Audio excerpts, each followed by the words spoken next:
It's the greatest podcast in the history of the world. It goes high up and under the full 40. Becky's taken a ripper! He has a bounce, he crosses 50, he pins the ears back, and he drills the goal!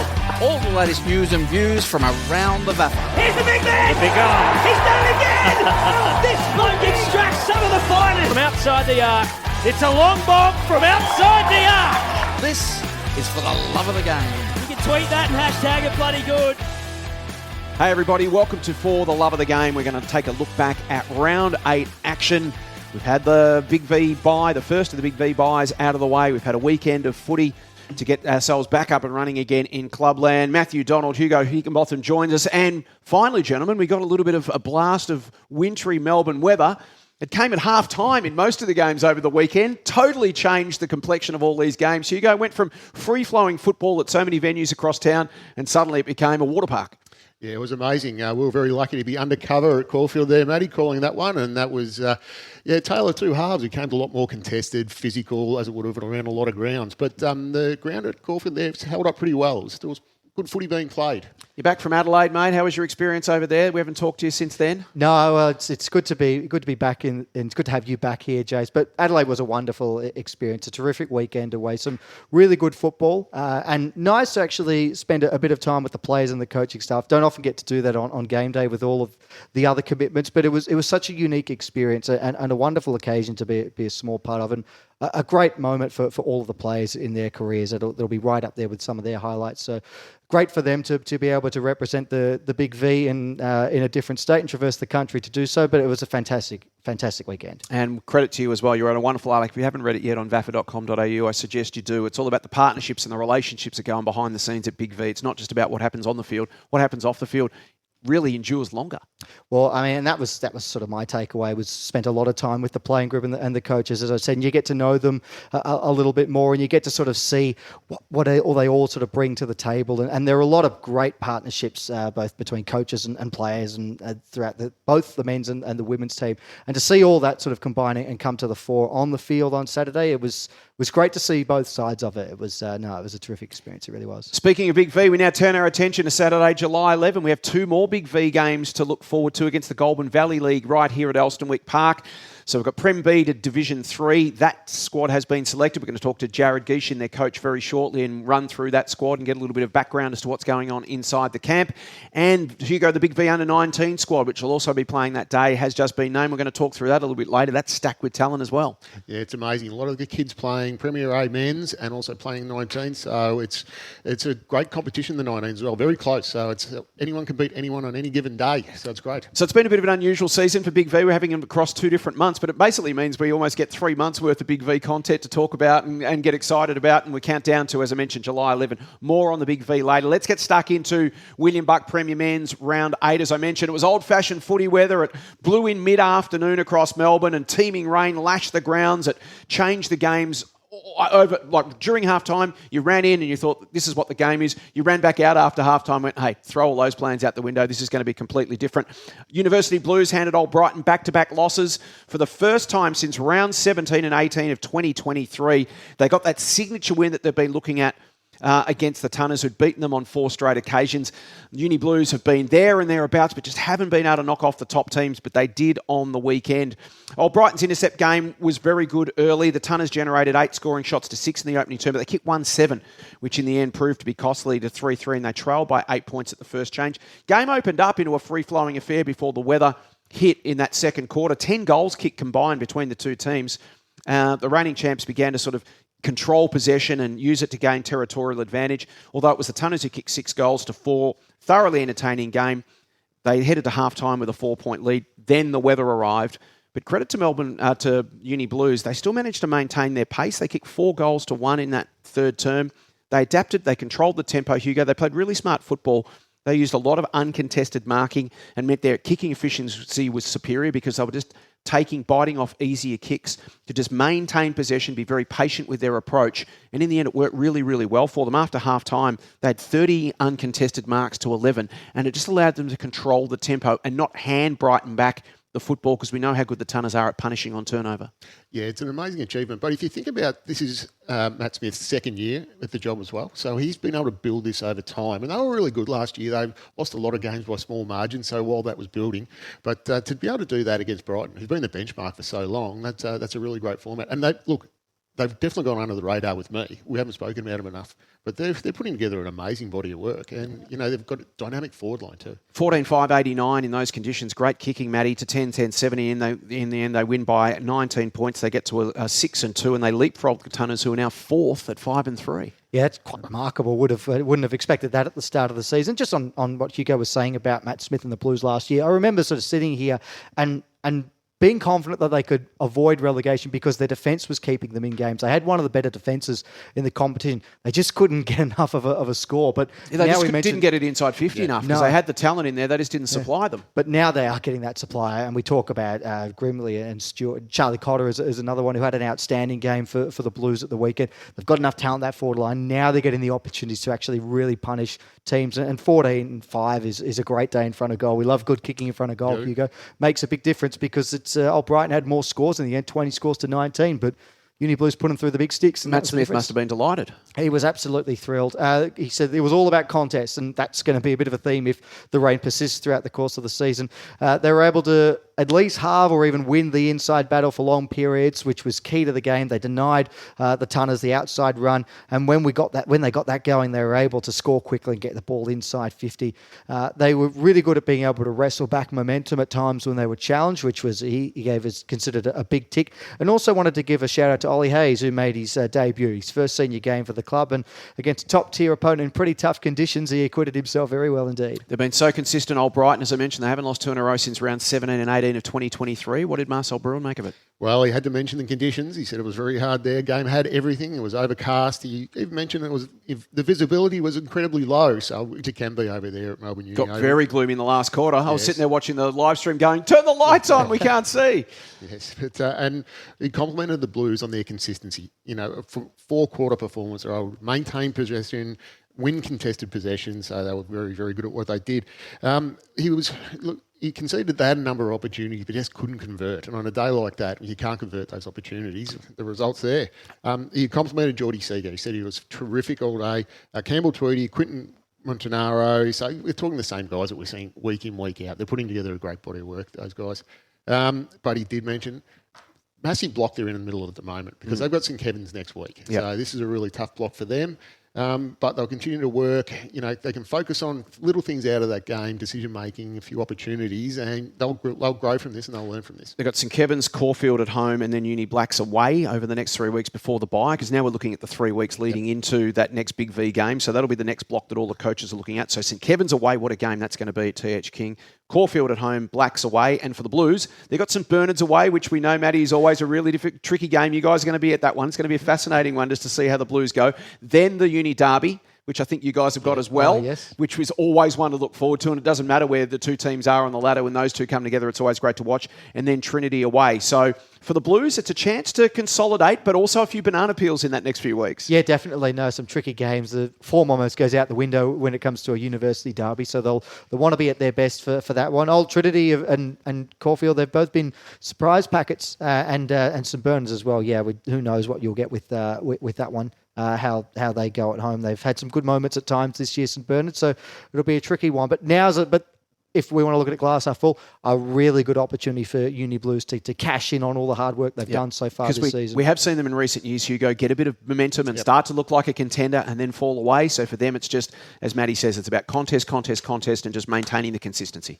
No, exactly. And they can't look at this next block as if games we should win, because each one of those, it's a week-by-week proposition. It can be availability, it can be how fit you are on top of the ground, but just tricky teams. Yeah, and that one I'm really looking forward to. The Uni Derby, no matter what, Blacks are better than a 2-win team. No doubt. great performances there, but that Uni Derby, it gets a cauldron atmosphere out there. Well, we'll talk about Blacks right now. Old Zabs maintained their one-game advantage on top of the table. They held off a persistent Uni Blacks who just kept on coming at them all day at a waterlogged Toorak Park. And the first half was free-flowing, just as it was at Melbourne Uni. The storm then hit. Both teams managed to keep the scoreboard ticking over, though. It was an entertaining shootout. 15 goals to half-time between the two teams. It was a really high-scoring game. Zabs led by a goal at the first change. Got out to 20 points when Charlie McIsaac booted his third goal midway through the second term. But the Blacks then lifted. They kicked 4 goals in 12 minutes against Zabs to hit the front. And Blacks actually led by a kick at half-time. Then the weather came through. A huge storm front. Toorak Park was underwater. I don't know if you've seen any vision of it. It was underwater in parts. And so the goals immediately became harder to come by. Julian Ganji kicked Zab's first major of the second half. That took 7 minutes.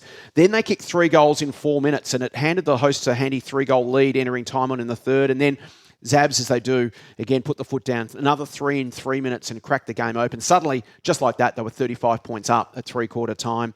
The damage was done. Credit to Blacks. They kicked the last 3 goals of the game, the only 3 goals of that last quarter to get it back to 17 points.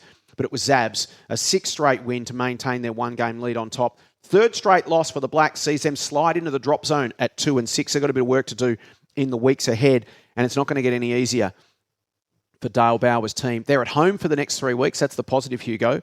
But they play Old Scotch, who are now suddenly rejuvenated. We'll talk about them in a moment. Uni Blues in that derby we've just talked about, and then Old Brighton at home. So a big 3 weeks ahead for Dale Bauer and the Blacks. Yeah, you've got to take this 1 week at a time as well. You'll have to put everything into Scotch this weekend, because if we look at their form on the weekend, that's a massive statement. So, but you can't focus on what you've done in the past. You get some positives out of that. You've got to take each week at a time and just put everything into each game. What did Dale say about this performance against He's a man of Zabs? few words, Dale, but he said they gave themselves every opportunity to win the game. You can see that by such a good result at three-quarter time. He was happy with the boys' commitment, spirit, effort, and you can't fault that. You were able to execute at stages what they've been working through, but need to improve on that a little bit. And he's confident that the win will come. It's just around the corner. And you can see that with that result. You've just got to keep the boys positive, got to keep them up, and you'll keep them focused on the now. 6 in a row for Zabs. They face Old Trinity away, Old Haileybury at home, and Caulfield away. So again, another bunch of those tricky sort of games coming up for Zabs. How's Dan Donati feeling about everything? Well, yeah, he said it was a tough and contested game against the Blacks. It always is, and Saturday was no different. Pretty tight for most of the day. They got the momentum in the third term, which is when the rain started to fall, and got a good lead off the back of that. Blacks came again late. That didn't surprise Dan Donati at all, but they were good enough to hold on for a tough and important win. Old Trinity, Old Zabs know full well what they're capable of. They got a big result against them earlier in the year, did the Tees. And I just got to, this is unconfirmed, there was a rule change for this game at the weekend. I think umpires were instructed to penalise players who were swimming more than 15 metres with the footy. They won the toss and kicked with the tide in the second half. How waterlogged it was. I've never seen anything like it in the VAFA. It's been a long time since we've had a ground underwater, essentially, Hugo. I don't know if you saw any of it. It was ridiculous. It was incredible. Would you have had a bounce, Matty, in that? No. You couldn't touch the ball underground. It would have just popped. We saw that at Caulfield, didn't we? Yeah, the water at Toorak was amazing. Charlie McIsaac kicks another 6 goals. What a fantastic season he's having. The Zabs sit 1 game clear on top. Old Scotch, well, they breathed life back into their 2026 season. A stunning 47-point win over Old Trinity. Snapped their 6-game losing streak and handed the Tees their 3rd straight loss. In Friday's preview, we suggested this game had a bit of a whiff of danger game about it for Old Trinity. Scotch have been starting to show some signs in recent weeks, and so it proved to be. The hosts, Trinity, had an interesting approach, Hugo. They completely controlled the ball in the opening term. They had 138 disposals to 68. Keepings off, 52 uncontested marks to 9 in the first quarter. It was keepings off. But for all of that, Scotch had more inside 50s and won the quarter 2-1. Yeah, so look, that's obviously a set ploy that they wanted to try and do, retain possession, because they're probably trying to beat Scotch at their own game, because they've been famous for that for the last couple of years. But to not get the result on the scoreboard, that means you're falling down somewhere. So you're going back, you're giving away ground. That's the key, isn't it? If you're going to play that style, you've still got to be able to take ground, because if you're just going backwards and sideways, all you would do is end up getting yourself hemmed in the back line, and the team's happy to give you that. Like Old Scotch are happy to say, look, if you guys just want to hang on to it in our front half and chip it around amongst yourselves, that's fine by us. We're just not going to let you go forward. Well, they just wait for the turnover then. Yeah. What you have to do, if you go to retain possession, you almost need to squeeze and squeeze and squeeze, and then you'll open up an exit. But if you're just spreading and holding the space, you've got nowhere to go. And that's generally what happens. So it was interesting. So in the end, despite all of that, 52 uncontested possessions, Scotch by a kick at quarter time. Mark Nat's been talking about how he's looking to fast-track the chemistry and the understanding amongst this young... It's been largely revamped. Yep. It's a very different-looking Scotch side to last year. And it suddenly clicked for the Cardinals in the second term. They seized the initiative. They kicked 5-1. They got out to 28 points up at halftime. They controlled that inside game. In the second term, Hugo, they managed to halve... the T's uncontested marking. Still had 26 uncontested marks, the T's, but obviously Scotch started to get a little bit better at interrupting the possession chain and then punishing off turnover. More of the same in the third term. The Cards more efficient up forward. They kicked another 3-1, got out to 40 points up at three-quarter time, and they'd held the T's to just 3 goals in 3 quarters. Yeah, so look, what they've done is they've adjusted. So get to quarter time, you look at what's working for us, what's not working for us. We're giving away the easy one. So what you do is you take away the easiest possession that they can get. So the closest player is generally the easiest, so they just went really hard with pressure, and pressure caused that. Yeah, T's managed to kick 3 goals in the last term to double their score tally for the afternoon, but Scotch also managed to keep scoring the other way. They kicked 4 of their own, got back onto the winners list, 47-point win, and that instantly pushed them from last to 7th. In just 4 quarters of footy. It just shows what incredible one afternoon in this incredibly tight comp can make all the difference to your entire season. And it was Will Clark and Charlie Cormack who are both outstanding coming back from Big V footy. So we talk about, they don't get the bye, they're going to be tired. Well, those 2 guys were absolutely outstanding. And another Big V returnee, Hugo McGlashan, was super for the T's as well. He had 34 touches. And is this the win that awakens the sleeping giant of old Scotch, or was a one-off against an out-of-sorts Trinity? We're going to find out soon enough, because the Cardinals head to Melbourne Uni this week to face the Blacks, as we mentioned. The Blacks are going to be breathing fire as well. Yep. Then they've got St Bernard's at home. Then they've got Old Haileybury at home. So that's the run for old Scotch. For old Trinity, they've slipped a game out of the top 4 after such a promising start to the season. Is there a chance they're suffering the same fate as Old Haileybury last year, Hugo? Old Haileybury started so well, but coming up from Premier B, just that extra physicality, that extra cumulative fatigue that can get you in the middle of the year? Or are they just at a point where they're just sort of tinkering with their game and trying to work out who they are? Well, we spoke about this last week on the pod. So they've come up from B into a competition where they're not well known. So what happens is they can get a couple of good wins earlier. That was a great win against Zabs earlier. Yeah.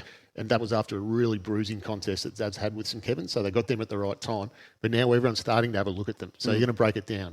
We've got so much footage now. We've got great commentary, Matty. We've got everything you can. You can look at each game and you see what's their ball movement, what's their structure, who are their key players, and you put that research into them. And so they're going to have to evolve now. They're going to have to get better. They're going to have to find new ways.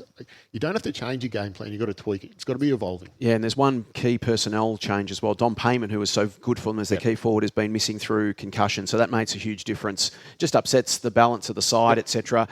So the time's now for the T's to turn it around if they're going to stay in touch, but they're about to have the toughest 3 weeks of the season. They've got the top 3 teams in the competition in order.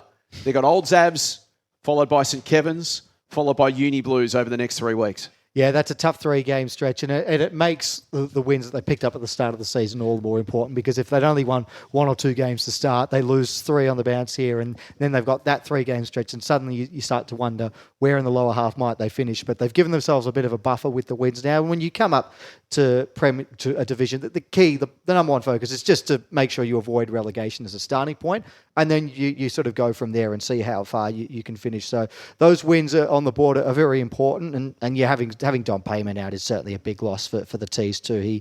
We sort of saw the knock-on effect of his absence a couple of weeks ago when they played Caulfield. It means that you've got to move all your big men around just to try and find a winning combination. So when they do get him back, he'll be a big inclusion, will create a lot of stability throughout the side. But yeah, it's a tough 3-game stretch for him. Sure is. One of the teams elevated from Premier B last season, struggling in Trinity at the moment. The other has managed to turn things around in fine style. And I'm not sure how many of us saw this coming, but Caulfield Grammarians have won 3 in a row now. They pulled away from St Bernard's in the final term at Glen Huntly Park. It was the Snow Dogs early. They put the score on the board with a strong breeze at their back. They kicked 4 goals in 7 minutes from the 18-minute mark of the opening term. So they were 3 goals up at quarter time. But as we've seen, Hugo, time and time again this season, Paul Sadler's team have just got this ability to just hang in the contest. They kicked 3 goals in 4 minutes early in the second term to get back in front. They're just so resilient. 34-year-old Julian Dobos back in the senior side for the first time this season. He's played 3/3 games. He's got himself up and going. He had an immediate impact. He kicked 3 goals in the second term. Fields got out to 17 points up at halftime.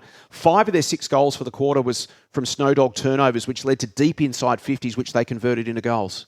Yeah, very important that they're putting together a really good block. And in fairness, they probably were undermanned in the first few games of the season, but they're playing confident football as well, which you like to see. And they have a great spread of goal kickers, which is what you want. You want some of your mids folding forward, kicking goals, and then they're a very good intercepting mark team off halfback. We saw that a few weeks ago, Matty. And they start a lot of their entries from halfback, the way they horseshoe the ground. They've got a good ball movement. And Sats is doing a great job there with them. So they're 3 goals up or 17 points up at half-time were the Fields. Then St Bernard steadied and got themselves back into the game with the breeze again. They kicked 2 goals in 90 seconds, got within 9 points at the 8-minute mark. Mitch Hughes gobbled up an exit kick from Caulfield, slotted the turnover. 10 minutes later, it was a 3-point game. They needed a steadier Caulfield Jack. Elwood provided one, then Jackson Wallace kicked another one 4 minutes later, and they just managed to steady the ship. The Snow Dogs didn't quite get their noses in front. Caulfield back out by 14 points at the last change. Wallace and Pat Fairley, who was outstanding, kicked the opening 2 goals of the final term within the first 5 minutes, got it out to 26 points, and in the end it turned out to a handy percentage-boosting 40-point win for the Grammarians. They've leapt from the bottom of the ladder to just 1 game outside the top 4 in 3 weeks. Yep, they've won, and that's off the back of 3 wins in a row. I mean, it's been quite a remarkable turnaround, and just goes to show that a good month of footy can really change your fortunes around one way or another in most of the divisions, but certainly in Premier Men's. Because I mean, we probably thought a month into the season Caulfield might be one of the teams battling for relegation. Now we're talking about them knocking on the door of the top 4. It's been quite a great turnaround from Port Adelaide men, no doubt. And you mentioned their scoring, Hugo. Their final score 16-13, 109, their biggest score of the year. And in fact, in their 3 wins, the last 3 games, they've averaged just over 14 goals a game compared to just over 9 goals a game in the first 5 weeks of the season. Yeah, I think that's with a few of the troops coming back. What they're really good at, I noticed as well, is they can score off opposition scores. So you know how sometimes the teams get a run on. They never let themselves... Yeah, they're resilient like that, aren't they? They always keep coming back for more. They can swing momentum, which is really good, and that's what they can do. But as I said, they start their attacks from halfback, which is always dangerous for another team because it means it's coming in at pace. Very, very hard to intercept. Well, that happened at this weekend, and we saw it in the game against Old Trinity a couple of weeks ago. The Tees stormed back into the game in the last term. They had all the momentum. Caulfield were able to clamp the brakes on and get scoring going back the other way, and that played a huge role in the win. So it's a couple of times they've done that now for wins. Jack Webster, Pat Fairley, Hamish McInerney, Jack Elwood, all fantastic for Caulfield. Again, Dylan Gwynn everywhere for St Bernard's. He's having a great year. 35 touches, 8 tackles, 10 clearances, 10 inside 50s and a goal. Fair performance from him. Mitch Hughes, another Big V representative, 27 touches, 11 rebounds and 3 goals for the Dogs. So he was getting it done at both ends, 11 rebounds and 3 goals. That's a stat line you don't see too often. Yeah, they could do with 2 of him. Yeah, exactly right. So Caulfield, an opportunity now to win 4 straight. They visit the Bloods this week, and it'll be a critical 4 points on offer, given the fortnight after that sees them face Old Brighton and Old Zabs. Yep. So we talk about banking wins from an Old Trinity perspective. Same for Caulfield right now.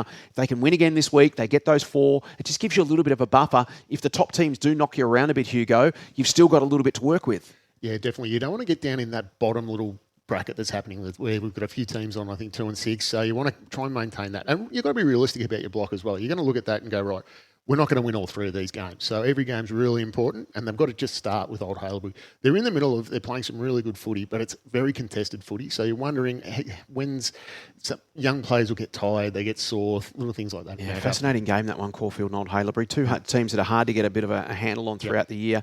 St Bernard's in a similar position last year, Matty. They're sort of scratching and clawing, looking for those wins, just enough to make sure they stay above the relegation zone.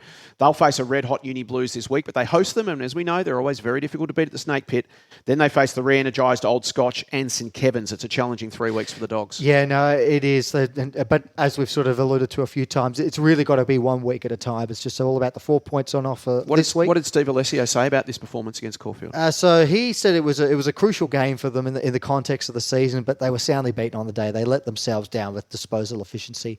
And when the rain came in the second half, which we know is been a bit of a theme over the course of the weekend, they hadn't put themselves in a position to give themselves a chance to win, given how far behind they were at that point. Caulfield's willingness to spread on the counter and force turnover and be able to convert from there made it really difficult for the Snow Dogs to be able to control the ball for extended periods. He said they had some solid contributors on the day, but just not enough from a younger group of players to get the job done against Caulfield. Sats would have been pretty happy, I'd imagine, Hugo. Yes, he was. He's always happy, Sats. But they lost the first quarter, but he thought that was a 5 to 6 goal breeze. He was happy with the way they went about it, so that was a positive sign for them. And they kept that intent for the full 4 quarters after that. The conditions, they dictated the style of play, but he was very happy with the ball movement, retaining a possession, and the pressure that they applied to the opposition. Also, too, he did mention Julian Dobbs playing his first game and had a major impact. So he's done it the hard way. You go through the thirds, into the seconds, and then into the seconds. I reckon it might have just been for a bit of match fitness. We know he's an absolute elite player at this level. And again, to be able to drop a bloke in at 34 years of age who's been there and done it and kicked hundreds of goals over the years, gee, what a benefit. But also, too, they're a young group, so to have someone coming in with that experience, like having another coach on the ground, and the players will look up to him. You've got that voice out there on the ground. You don't have to rely on the runner. They can direct the traffic, and the result was there. So very important player for them. I know that they've lost Noah Sutherland. He's probably he's playing some VFL footy. Wardy's got another one. Yep. So, but he's joined the VAFA VFL team down at Sandringham. Which is great. It's a credit to the competition. It's fantastic. That so many players are going down there. And to pull that result off as well, losing Sutherland, so they've got a little bit of depth there, I think, as well, which you need in this competition. Yeah, that's right. For our final game of the weekend, St Kevin's continued on their merry way. They racked up their 6th straight win as well with a 91-point win over Haileybury at Princes Park. The Bloods kicked the first goal of the game through Coney Goonawardena, but then was all scob. They kicked the next 10 goals across the next 2 quarters of the match, led by 41 at quarter time, 57 at the half. Their second goal didn't come, Old Haileybury, until 6 minutes into the third term.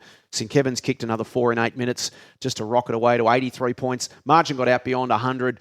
Credit to Old Haileybury, they managed to kick a few. Darasekal and Sebi Stepanakis kicked a few late, but it was 91 points, Matty.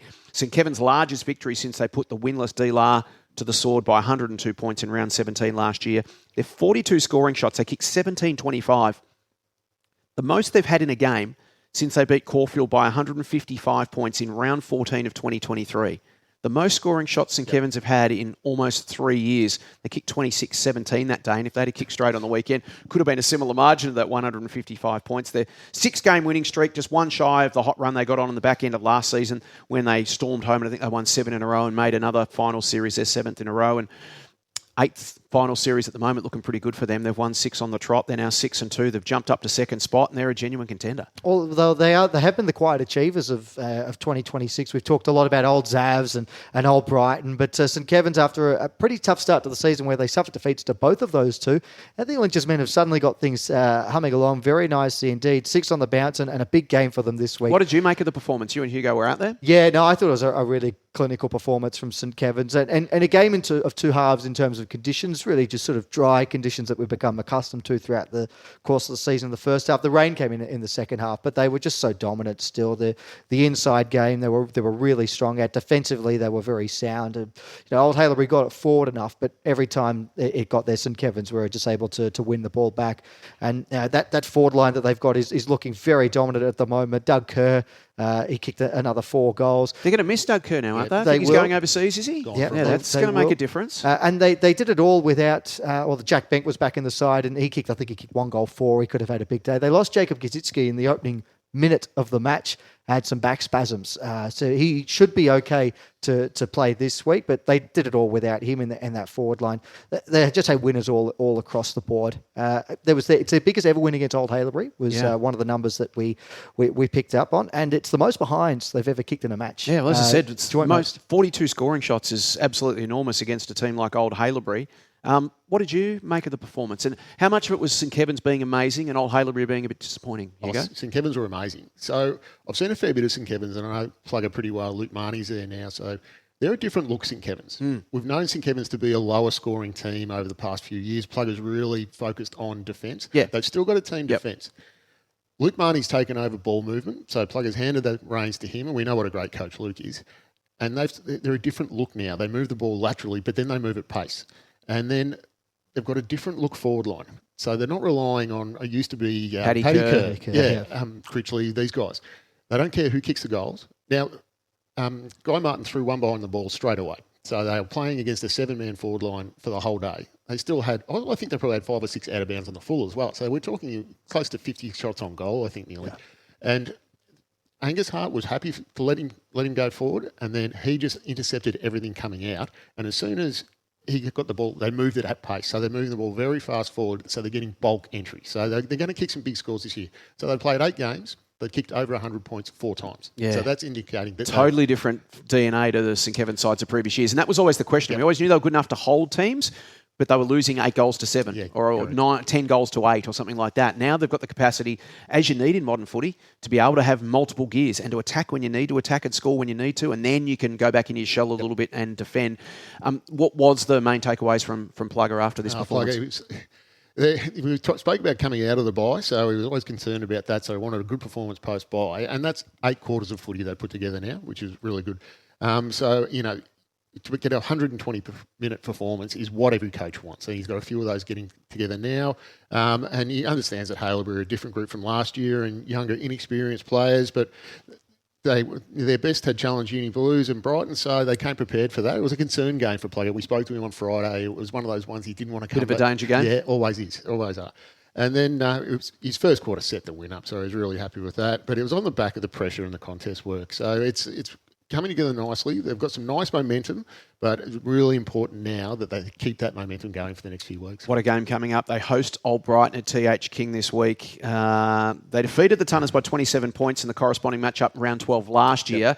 Then the Tunners did a bit of a job on them. You guys were at that game earlier this year and they put them to the sword a little bit. Not so much on the scoreboard, but just beat them handsomely right from the outset. Yep. But this time around, I reckon St Kevin's are going to enter the warmest favourites anyone has been against Old Brighton in recent memories, Matty, and that brings a different pressure, doesn't it? It does, and they've earned that right. It's 6 wins in a row now after a challenging start to the year, so they've earned the right to test themselves against one of the best teams in the competition, and you probably are right in terms of the form that the two have recently shown. Not that Old Brighton have been bad, but St Kevin's form has just been so strong, and they did it, again, a bit wounded. They lost Kaczynski, as we said in the opening minute. Yep. Ben Mansfield looked like he had a really bad ankle injury, but actually went out and played the game, and Doug Kerr went off, and I think he might have gone off under the blood rule and then came back on. So they had a couple of knocks they had to contend with throughout the game, St Kevin's, but managed it really well. Jack Bennett hurt his shoulder later in the game too, Jack Banks. So that was maybe one to watch. So they've got Brighton this week, then they've got Trinity at home after that, and then they travel to St Bernard's at the Snake Pit before the bye. Old Haileybury, they've got to regroup a bit, don't they? 4 straight losses have left them sitting in 8th spot, 2 and 6. They're just 1.03% out of the drop zone. Where's Guy Martin at the moment? So he said that Saturday was a real lesson for his team. It was always going to be tough coming up against St Kevin's. They'd made 7 changes going into the match, the Bloods, and acknowledge that St Kevin's are probably the best team in the competition on current form, but the inability to compete from an Old Haileybury perspective was really poor. St Kevin's just had their measure in all facets across the ground, and in terms of the conditions, they handled them far better, St Kevin's, so he was very disappointed with the result. So I spoke to Matt Armstrong a lot. We've had him at half-time, great interview, and he was very, very open in the fact that they have struggled with depth over the last few years. So they've got a few key pillars in process now. So one's recruitment, but the next one's retention. Yeah. So they're the big things. I mean, we saw the result in their reserves. That was a massive result as well. So they need to build their 19s and their reserves. They're aware of it. They need to build the pipeline with the school, and they're working very hard on that. And they look at the likes of Zabs and Scob and teams that get these great feeders. Haileybury haven't had that traditionally, and that's where they need to get to. And they know that. They do, don't they? They need to be there. If you're going to be an A-grade team, that's the behind-the-scenes stuff you've got to put together. And you even look at some of the Premier B teams that are aspiring. Obviously, they're all aspiring to be A teams.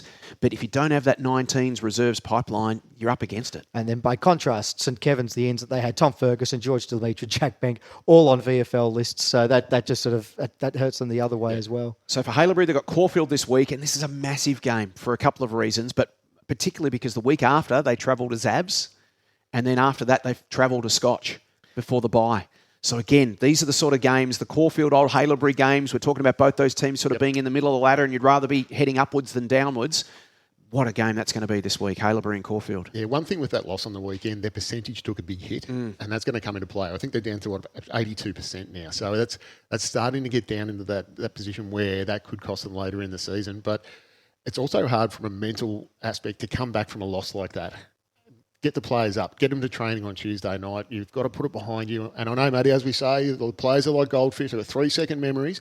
But sometimes you don't, and something like that really hurts. And I was speaking to Dara Seckle after the game, who's been a stalwart for the club there, and I could just see how flat he was. But, and even the first one, he's always focusing on themselves and their performance, and he said, we just couldn't go with him today, so it was disappointing. You can see the disappointment there, and you've got to get off that. You've got to get that off you quickly. You've got to move on. You have to focus on this week, because this could be season defining, this game this weekend for them. And again, a little bit, we sort of see it, we talk about it, if you follow F1, you hear drivers at times say, hey, he's not our race at the moment. The guy's directly in front of you. You're not actually racing against him. Right now, Haileybury aren't racing against St Kevin's. They're in a different race. Haileybury are racing against Caulfield, though. So you've just got to focus on the teams around you that you need to beat.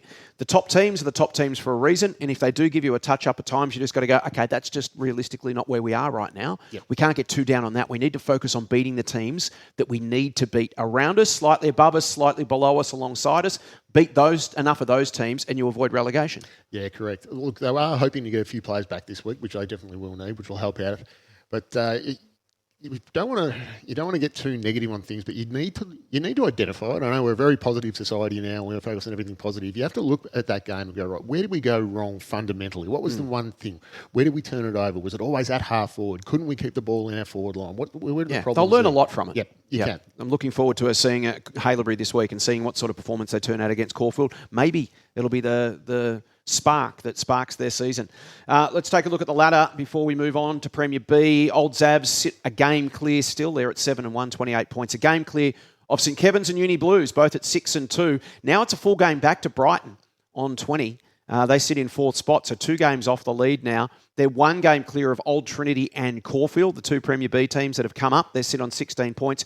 2 games back to Old Scotch, who, as I mentioned, have jumped from 10th to 7th. Scotch, Haileybury, Blacks and Bernards, the bottom 4 teams, all on 8 points. That's how tight it is at the bottom of the table.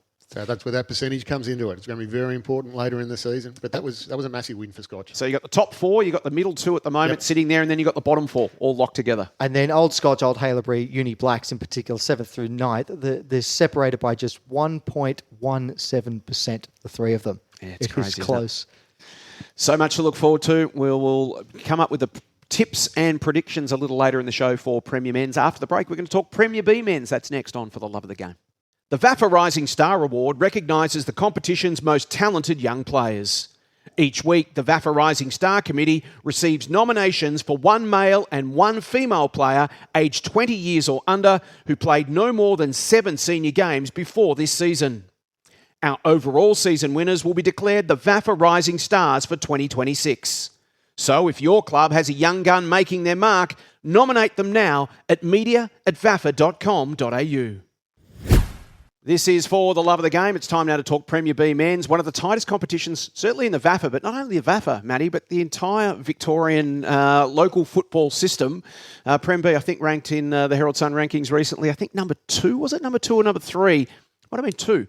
The second tightest suburban football competition in all of Melbourne in 2026. We're going to start at Chelmsford Park, and let me guess, it was tight. Yeah, it was, Jace. It's good to have Prem B footy back, and it doesn't surprise me that it's right up there as one of the tightest competitions going around at the moment. But the one thing that we hadn't had heading into this weekend was a draw. A bit surprising given how close it's been. Well, it's changed now. We've got our first draw of the season in Premier B locked away, and it was between Old Ivanhoe and Old Geelong, the bottom 2 teams on the ladder, both trying to get out of the relegation zone. Neither able to get over the top of each other in the end. It finished a draw 11-11, 77 apiece at Chelmsford Park. Old Ivanhoe actually led for pretty much the entire day, but then Old Geelong took the lead in the final term. They kicked the first 3 goals of the final quarter to get themselves up by a kick. Tyson Nagel, though, for Old Ivanhoe, levelled the scores at the 33-minute mark of the final term. Talk about cutting it fine. And that was the final score of the match. Ted Middleton for Old Geelong did have a chance to win the game after the siren. It was a long effort from about it was like 60 out of there, wasn't it? Yeah. Probably with a wet ball at that stage. Yeah, heavy footy, slippery conditions. The kick, he made a good fist of it. It fell just a few metres short in the end, so no score there. But it means that both teams are now stuck in the relegation zone with 2.5 wins. They're only half a game outside of the relegation zone, so it is very close in Prem B at the moment, and that's sort of where we are as we were, despite the 2 teams going hammer and tong at it for 2 hours. What do the coaches have to say? Because it's one of those ones, Hugo, when you walk away from a draw, always feels like one team feels a bit stiff and the other team feels a bit lucky to actually come up with it. But in this situation, Ivanhoe was sitting on a lead, then Geelong took the lead from them and then coughed the lead up at the end. Yeah, so you get the problem with coaching is you go back and you look at the little sliding door moments, the ifs and buts, but in the broader scheme of it, you probably got to focus on the positives, trying to get something out of that, and you've got to move on really quickly because these are the ones you can think of late at night. But look, they both had their chances, and 11-11 apiece. You don't get that very often, do you? Usually one team's kicked a lot of behinds. Yeah, someone's got 10-17 and they walk home cursing.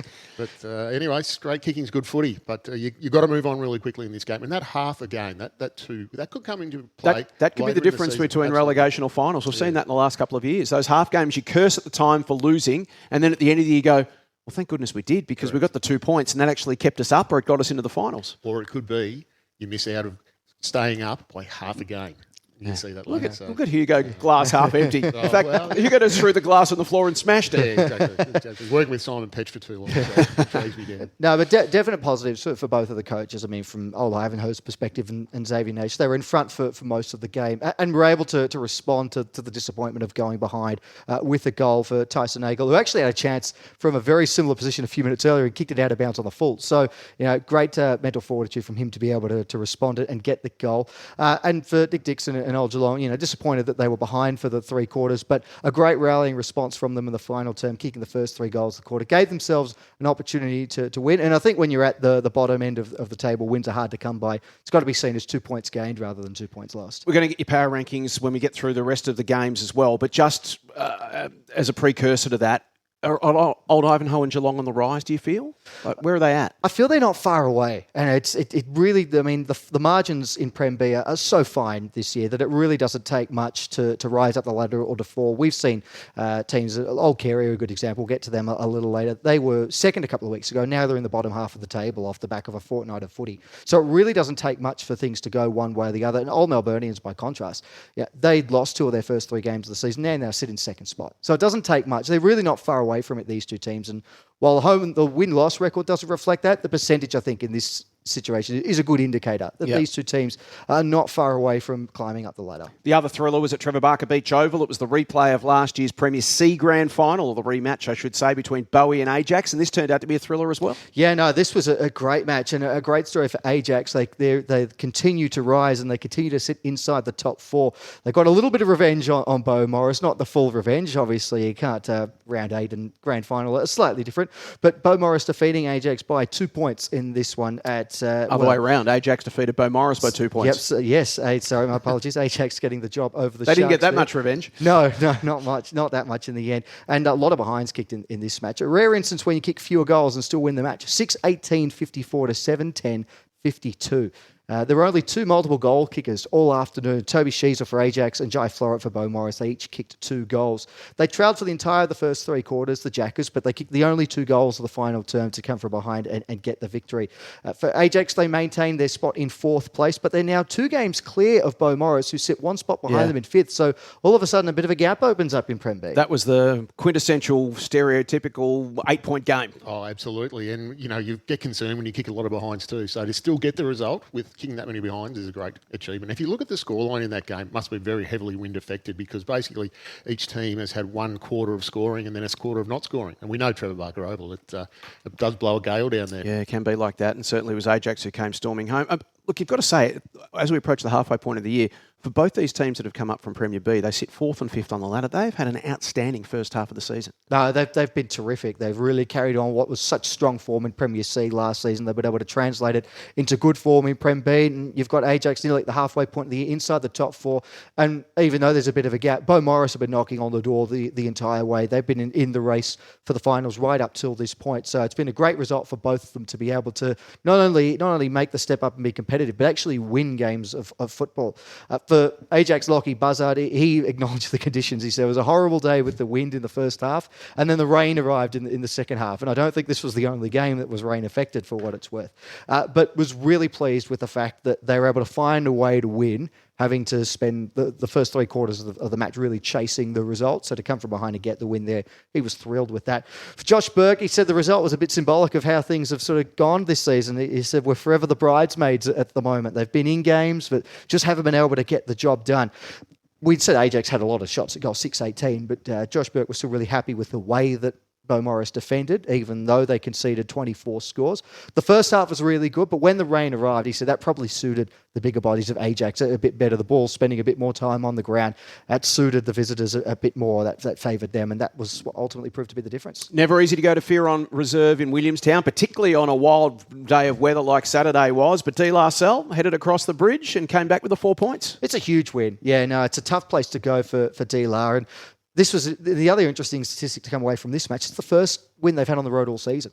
And they've gone and done it at possibly one of the toughest grounds to go and get the 4 points from. I presume they had the win to start with. At quarter time, it was 6-3 to 1-3, and they led it by 5 goals. They didn't have the wind. They didn't have the wind? No, they did not Wow, have the Hugo, wind. that's a sensational performance into the breeze. That is massive. So that's something that set yourself up for the day. With conditions like that, if you can get a lead like that early, Nick Hyland would have been wrapped with that. Oh, no, he was thrilled. It was 6-1 in the opening term, into the wind.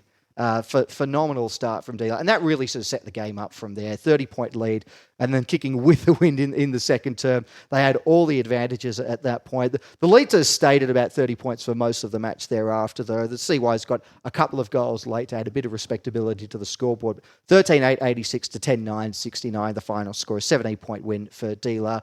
Luke Healy, Adrian Indovino and Nicholas Leontaritis each kicked 3 goals for the visitors, so they shared the goal kicking around. Dealer now move up to 3rd place, courtesy of the win. Williamstown fall to 7th, and they're just half a game clear of the relegation zone. So despite being reasonably competitive, they're not too far away from the drop C-wise, which gives you, again, another indication on this campaign. And Nick Hyland, we sort of mentioned he was thrilled with the fact they were able to get the win, how they got it, and the fact that they were able to get the monkey off the back of the win on the road. They made it a real focus going into the game that they hadn't won on the road all season. They really wanted to get the job done at Fearon Reserve, and the first quarter was the one that he pointed to. Might be some of the best football we've seen in Prem B all season, to kick 6-1 into that breeze. And there's a skill to that, Hugo, isn't there? There's a skill and a strategy to it. To know that you've got a team that knows how to not only hold, but can actually attack into the wind and put goals on the board, that gives you enormous confidence. Yeah, definitely. Something you can go back to later in the season. But what I have noticed with DLR, with a bit of insight there, is they've stabilised their team over the last few weeks. So they're getting that good connection.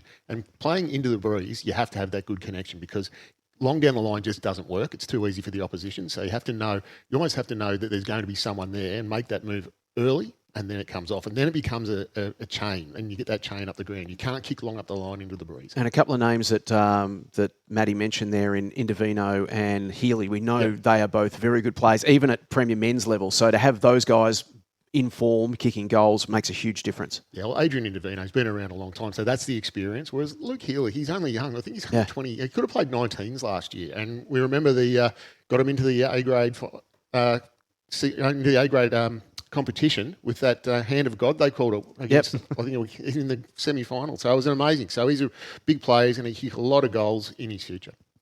Let's look at OMs versus Old Carey. Wasn't sure what to expect. Old Carey's been a tough one to get a handle on this year. They've been good and bad. This game here at Elstonwick Park on the weekend, and in the end it was Old Melburnians 12-18-90, defeating Old Carey 5-4-34 by 56 points. That's a huge win for OMs. Yeah, they kind of mirror each other. Old Carey started the season really well, but have fallen away since, and Old Melburnians had a slow start to the season, but have really picked things up since. The OMs kicked 6 goals to none of the opening term. That was pretty much the game there. And then, as you say, 30 scores to 9 in the end. They totally outplayed the Panthers. Jonathan Marr was probably the best player for the OMs. He had 21 touches and got the 3 goals. Sam Neem was terrific for the Panthers in defence. 33 disposals, 16 rebounds at a defensive 50. So he gave it his very best. For the OMs now, they sit in second place on the ladder. They've snuck up on the competition a bit. Really have. Now won They're the best of the rest at the moment. They are at this stage. They've won 4 of their past 5. So we're given how even it is and how it kind of feels like just once you got things ticking, you suffer a loss in Prem B. Their last month and a bit of footy has been really good. And for Old Carey, they've now fallen to 6th there with a handful of teams that have a 3-5 record. So a bit of work for the Panthers to do to try and get things back into gear. And from an OM's perspective, new coach, James Byrne, takes a few weeks to just bed a game plan in, and it feels like over the last month or so it's started to gel. Well, the proof's there. I mean, to have that run of wins. And then the big one is to come out of the bye and continue that form, because coming out of a bye, you're either going to continue that form or it'll drop away or there won't be the focus there. So it's proof that it's really working there. Well, the team to beat in Prem B at the moment is Collegians. 14-17, 101, defeated Old Camberwell 5-3-33, 68 points the final margin. They continue their unbeaten run. They're 8-0 and with a percentage of 177.5. They've been outstanding. They've been terrific, and I mean, into the bye they were the team to beat. Nothing's changed since then.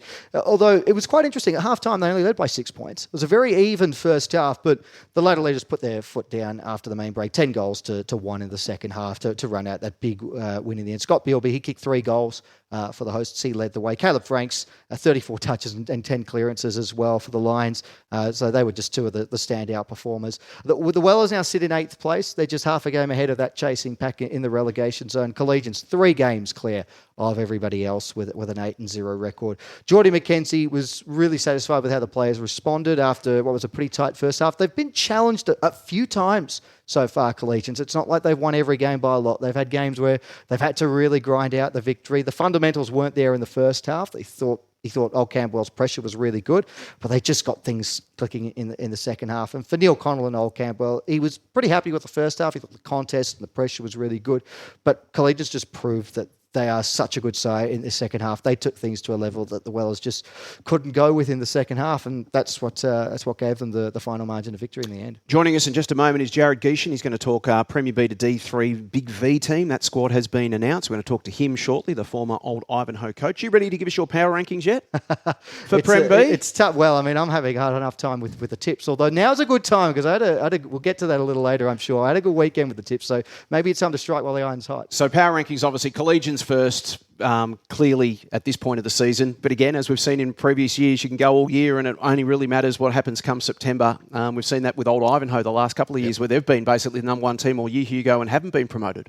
No, it's a tough business. You have to be right at the right time of the year. You can peak early, and then if you peter away, I mean, we look at Haileybury last year. They missed out on the finals where they started. Yeah, they were so 7-2 and missed. So from a coaching perspective, how do you keep the guys up? It's very hard.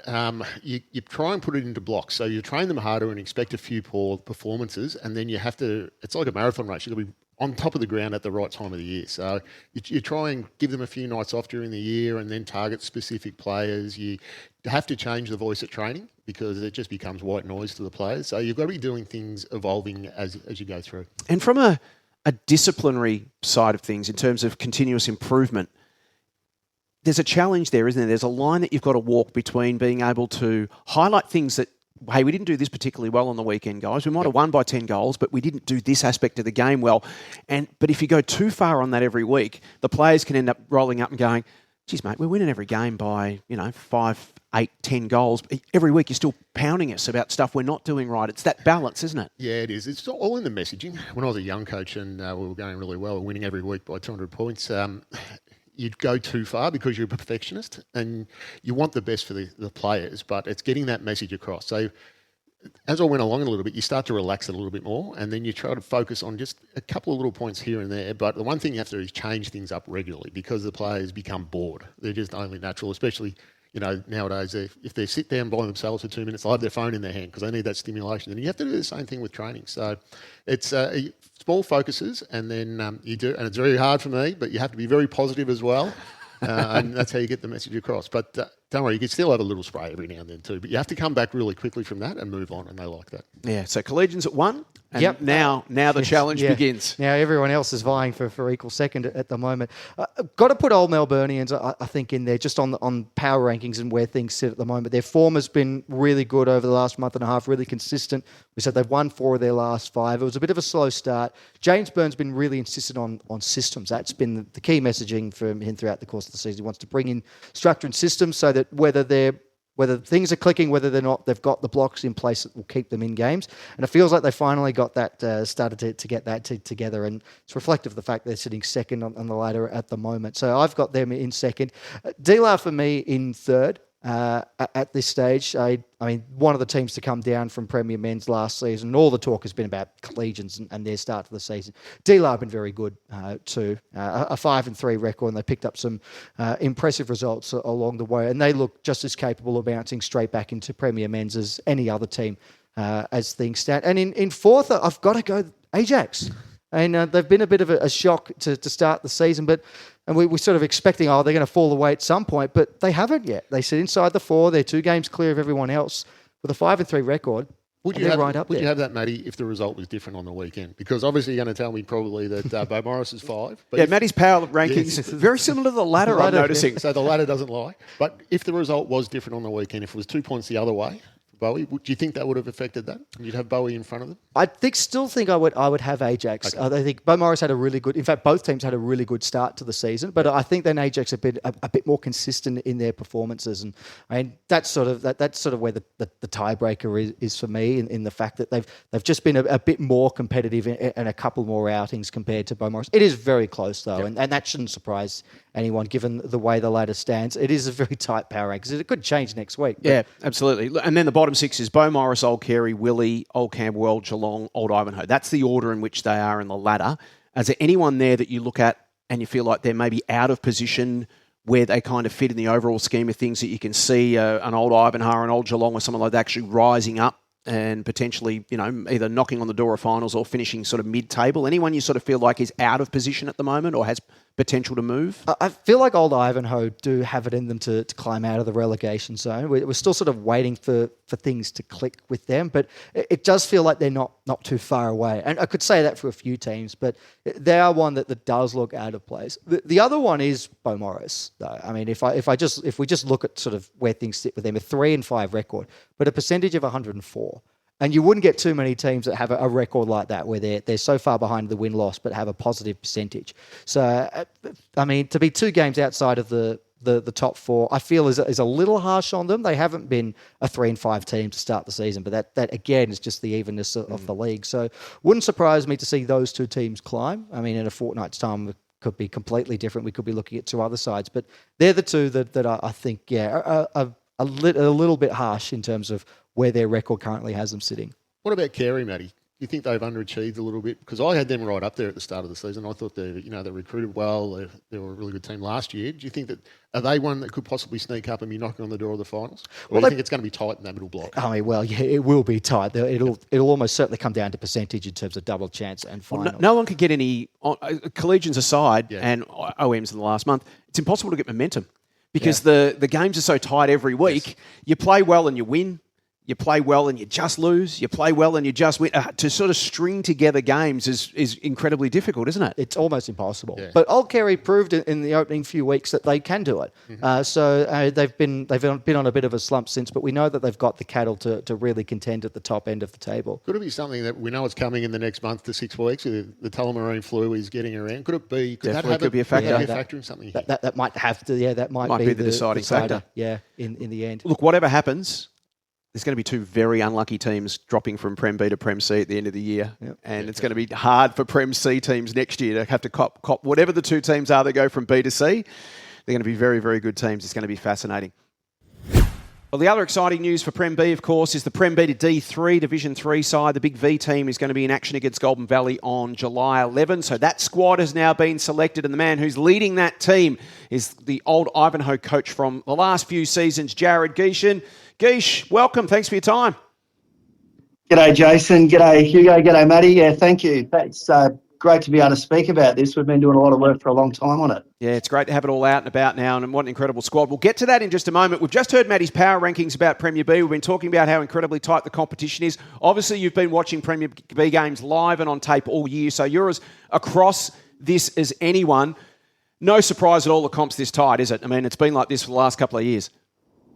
Oh, absolutely. I mean, you've obviously got collegians who have come down after being very unlucky to be relegated from Premier A. But after that, Melburnians sitting second on 20 points down to Geelong and Old Ivanhoe on 10 points. It's unbelievable how close it is. Who's the surprise packet for you so far? I guess we all were expecting collegians to be a pretty dominant team. They've certainly met all of those expectations.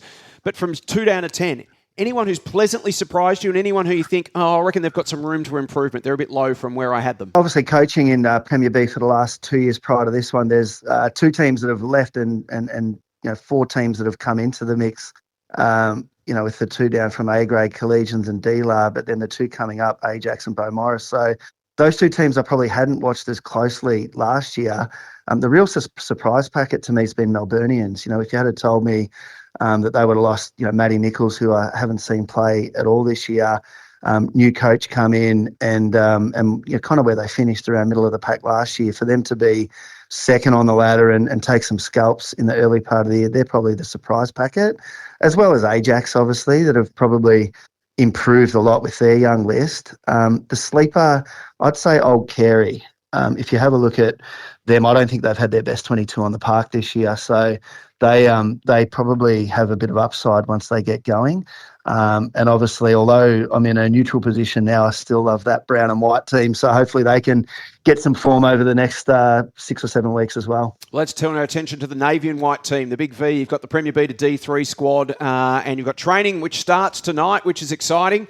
Tell us a little bit firstly about what coaching this Big V squad means to you and to your dad, Jeff, who's going to be joining you alongside as you've done at Old Ivanhoe in the last couple of years. It'll be a family affair. Yeah, look, it's something that you obviously don't take lightly. I mean, representing our great competition, I've kind of been involved in it as a player and a coach my whole life, and I'm so proud of what the VAFA stands for and where the competition sits. So to be given responsibility to lead a group to take on a really strong competitor in the Goulburn Valley is something that I'm extremely proud of, but also feel a lot of responsibility to make sure we get the squad in order. To do it with Jeff is just something that it's a privilege. Him and I have worked together for the last 8 years at Old Ivanhoe, but obviously I grew up following his footy career, so to still be doing it at age 69 and fighting fit. And so passionate still, isn't he? He's just so passionate about it. We caught up with him at the Big V lunch. He couldn't wait. I reckon you asked me my thoughts on Premier B. You should ask Jeff his thoughts on D3, D2, D1, CB, the Goulburn Valley. He's all over it, so we're really looking forward to it. Jared, congratulations on the honour. It's a big achievement to represent your state. Curious when it comes to building a squad like this, when you were sort of picking the players, and you've still got a bit more narrowing down to do, but what were you trying to sort of look for when it came to selecting the players and compiling that squad? Yeah, look, it's a really good question. I think, obviously had spent a little bit of time talking to Luke Marnie, who's someone I respect a lot, and, spent a fair bit of time reviewing the game from last year, and you think, well, that's your starting point. There's kind of 23 to 25 players that was in that squad that's done the right thing last year and won overtime against Bendigo, and you start with that. You might need to make a couple of little tweaks, but when you start to dig a little bit deeper, you realise that a lot of those players have either moved up a grade, down a grade, moved out of the competition. So really, we had to start with a blank canvas, and what we did was basically from the knowledge that we had of the competition, the whole coaching squad, but then also looking at teams of the years and other things that had happened, we started with a list of putting players in rankings in positions. So we had key backs, running backs, lockdown backs, wingers, midfielders, and we started to seed players.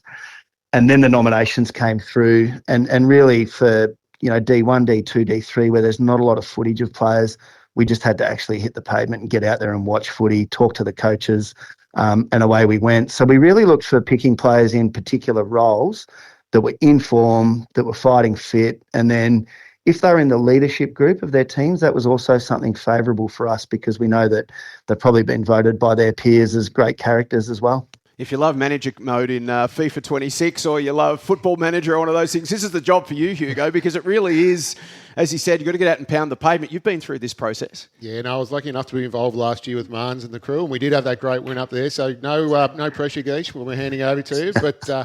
But has there been anyone, because what we found last year, because you do have to see, it's almost 1,100 players to choose from when you break it down.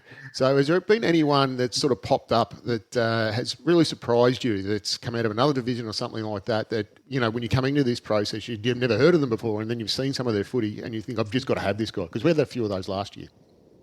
Yeah, absolutely. There's probably like a lot of them. So at both ends of the spectrum. So I think there's a couple in D2. We've got Patrick Karacha and Luca DeLello. They're 1 and 2 in the respective goal kicking in that comp, and they're both young guys that are on their way up, and they're both highly talented. So it was really exciting to see how their seasons have emerged, because Luca was new to Melbourne High School. He'd been at Uni Blues prior. And Patrick's played a little bit at Calder Cannons and got a good junior pedigree. So they're both have really surprised us, and we're really excited about having them. They're both in right the squad. they're both right up the top of Ton Watch too. We were about to talk about them. Patrick kicks 39 for the year. He leads Luca by 1, who's kicked 38 for the year. So you're right, Guiche. They're in great form, and that's obviously a key part of it as well.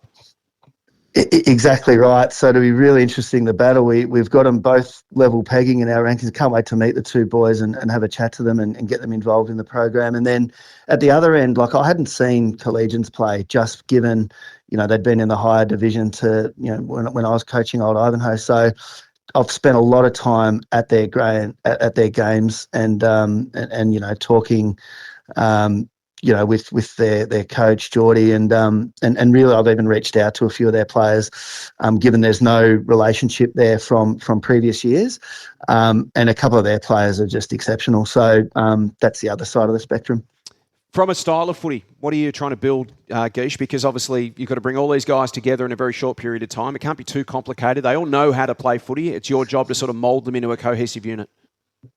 Yeah, absolutely. And so that, I think in terms of a game style, you probably need plan A, B and C when you're playing at Elstonwick Park on July 11, because it's going to be windy, wet, but there's a very good chance it might be a beautiful day like we had on Sunday. So we want to bring attributes of the VAFA to the table. So I think we're renowned as a competition that moves the footy really quickly, really high skill, really high tempo. So that's certainly part of, the DNA of the comp. But then we also think that we're, hard but fair. And so it'll be a combination of those two things.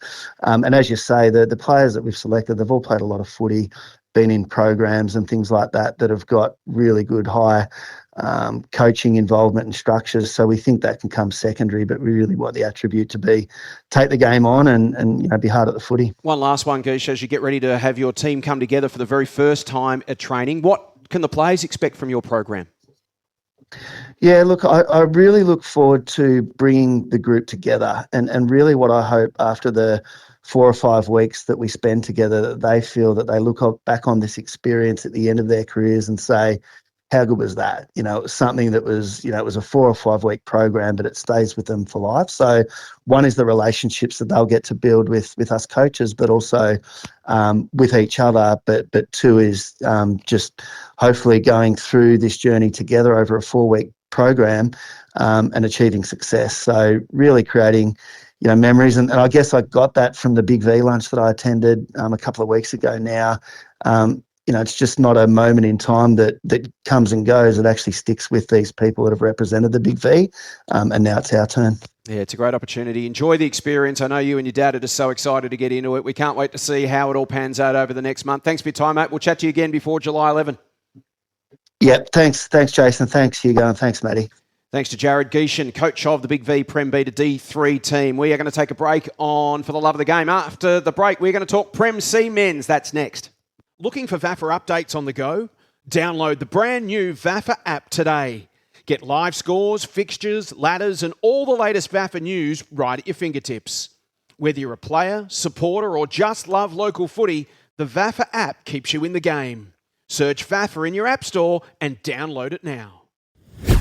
Welcome back to For the Love of the Game. Time to talk Prem C Men's football now, and we will kick it off with the result at E-Gun Reserve. Pegs 13-13-91 with a win over Ormond, 11-7-73. Pegs by 18 points. Big win for Parkdale down at Boss James, 13-6-84 defeated Hampton Rovers, 5-12-42 by 42 points. Marcelin over Glen Ira by 17 points at Packer Park, 14-7-91 over the Griffins, 11-8-74. Huge win for Fitzroy. We speak about percentage boosters. 81-point win at Central Reserve. 20-15-135 defeated Mazenod, 8-6-54. And St Bede's Mentone Tigers, 16-13, 109 over Old Peninsula, 10-14-74. The Tigers by 35 points at Mentone Reserve. As we quickly check the Premier C ladder, Fitzroy sit 2 games clear on top of the table. They are on 32 points, unbeaten, 8 and zip. 2 games clear of Parkdale on 24, Hampton Rovers on 24, Mazenod on 24. So there's a real tight race there for 2nd through to 5th because St Bede's Mentone Tigers, 1 game back. They sit there at 20 points. Then there's a gap from 5th to 6th, 2 games back to Pegs on 12. A game further back, Marcelin and Glenira Old McKinnon on 8, and then Ormond and Old Peninsula on 4 points apiece. So the Roy's 2 games clear, but then a real gap between second and fifth, just 1 game between them, then the gap to 6th. Yeah, and then if we look at Division 1 now, and the close one was between Oakley and St Mary's Salesian. Oakley getting up by just 5 points at Ferndale Park, 12-15, 87-11, 16-82. Paran were too good for Brunswick at Gillen Oval, 12-13, 85-5, 5-35. And then a couple of big results, a few big results, in fact. Preston Bull Ants, far too good for Old Yarra Cobras, 16-23, 119 to 4-3-27. Parkside were too good for UHSVU, 17-19, 121 to 5-6-36. And then Q with a 3-figure win over Monash Blues. 17-23, 125 to 3-3-21, a 104-point win there for Q. And it means as we look at the ladder now, Preston Bull Ants still a couple of games clear. They're 9 and zip to start the campaign. Parkside and Paran separated only by percentage, just 3.28% separating the two sides with a 7-2 record. Again, back rounding out the top 4 is Oakley with a 6-3 record. 1 game behind them. Q move up to 5th. St Mary's Salesians now with a 4-5 record dropped to 6th. Brunswick a game behind them in 7th spot. Monash Blues and UHSVU each have 1 win to their name. Monash Blues are half a game ahead of UHSVU, and then Old Yarra Cobras rounding out the ladder, still looking for their first win of 2026. Let's talk Division 2, Hugo. Give 2 big results in this one this week. So Whitefriars continue on their merry way. 12-10-82 defeated Aquinas 8-9-57. Then the big result of the round. West Brunswick 13-13-91 defeated Canterbury 11-13-79. And then the Wickers 6-14-50 defeated North Brunswick at 5-10-40 to get back on the winners list. And then Powerhouse 11-11-77 defeated Melbourne High 6-10-46. And then to round us out, Terry Penola, 6-10-46, defeated South Melbourne 4-13-37. Huge win for West Brunswick, sitting 6th on the ladder. They've knocked over the league leaders Canterbury. So Canterbury now 7-2. They sit on 28 points. It's a 3-way tie for top spot in Division 2 at the moment. All on 7-2. Canterbury, Powerhouse and Whitefriars. Then a 2-game gap to Elstonwick in 4th and MHSOB in 5th. They're both on 20 points. 1 game further back to West Brunswick and Terry Penola. Another game to South Melbourne on 12. Then Aquinas on 8 and North Brunswick on 4. That is Division 2 men's. We have a look at Division 3 men's. Of course, playing round 9. They played through the weekend in Adelaide. So 1 really tight game and 1 clear winner in this one. Richmond Central's over Latrobe by a point. 7-12-54 to 7-11-53 at Latrobe University. In the other game, Wattle Park 8-15-63 defeated Hawthorn 4-5-29. And Albert Park had the bye in that one. So there are four teams in this division. Wattle Park on 28 points. They're 7 and zip. 1 game back to Richmond Central on 24. Then Hawthorn 16, Latrobe on 4. Albert Park yet to win a game. That wraps up our men's coverage. VAFA men's for the weekend. After the break on For the Love of the Game, we're going to talk VAFA women's. We're going to be joined by the Big V coach, Tom Purcell. That's next on For the Love of the Game. VAFA Media has risen to another level in 2026 with more live stream and radio coverage coming your way every Saturday. Enjoy our award-winning VAFA SEN Match of the Day radio call on vafa.com.au and the SEN app from 1:45. Plus a host of Premier Men's matches and our Under-19 Premier Match of the Round streaming every week on Community TV, along with more live and free matches from Premier Men's and Premier Women's streaming on vafa.com.au than ever before. And don't forget that every game from Premier Men's, Premier B, Premier C and Premier Women's can be enjoyed on demand in full every week at vafa.com.au. Saturdays are for the VAFA. Catch the action live on the VAFA website, Community TV and the SEN app. Welcome back to For the Love of the Game. It's time to talk VAFA women's footy now. Before we get to round 8 action and review what happened over the weekend, we want to go back a step further to that wonderful Saturday in Adelaide a couple of weekends ago at Norwood Oval when the Big V ran out to do battle with Adelaide Footy League. Joining us now is their victorious coach, Tommy Purcell. Tommy, thanks so much for your time as always. Thanks, Jason. Good to be here. G'day, boys. Mate, the dust is now settled on the experience. It was a whirlwind 5 or 6 weeks. It was a hectic time for you, juggling everything. Now you've had a chance to sort of get back to Melbourne and catch your breath and just process the whole experience. What did you make of it? Oh, it was awesome. Such a great privilege to coach those women in that game of football. I wish I had another game. I came back and said, "Oh, what's next week?" The whole rep footy was just a great experience for me, being the first time, and I was so proud of the football that the girls played together. A really good team football. Tommy, congratulations on the honour and the victory. It was a phenomenal performance by you and the girls. Having been there at Norwood Oval in the lead up to it, the one thing that I sort of noticed in the lead up to the game and then on the day itself was the camaraderie among the playing group. They felt like a really strong team spirit, and just in the lead up to it, it felt like they were so determined, the girls, to make sure that they came away with the win. Could you feel that sort of team spirit throughout the weekend? Because certainly from where I was, it was quite noticeable. I could feel it. I really could, but you never know on the day. It's it's a one-day game, and you've got to really make sure that you can play your best footy. So you're going in there confident, but I really could feel it with the girls. There were 13 debutants, and the preparation for the game, they really wanted to wear the Guernsey. They really committed to training, and I think that came on the day. And their parents came over, and their friends, and their club team members, and their experienced players that have played a lot of football. They just really made sure that they were nurtured and ready to go at the first bounce. So I think the mix of the experienced campaigners, Jacinta and Bree Doyle and the Sarah Camerons and the Geordies and the new players like the Rosie Finch, the Liver Brugner, they kind of just gelled together, that energy with youth and that experience. So it just happened to work well for us on the day. Tommy, is there any player that you want to highlight in the squad or in part of the process who sort of went under the radar, was a bit of an unsung hero? Because you need those players, the one who don't rack up massive possessions, don't kick a lot of goals, but just do everything right for the team the whole way through? Well, it's a dangerous question you gave, because it really was a team performance, wasn't it? But, look, I was really impressed with Olivia Brilliant and Rosie Finster on the wings. For young players coming into the team to represent Victoria for the first time, I thought they were outstanding.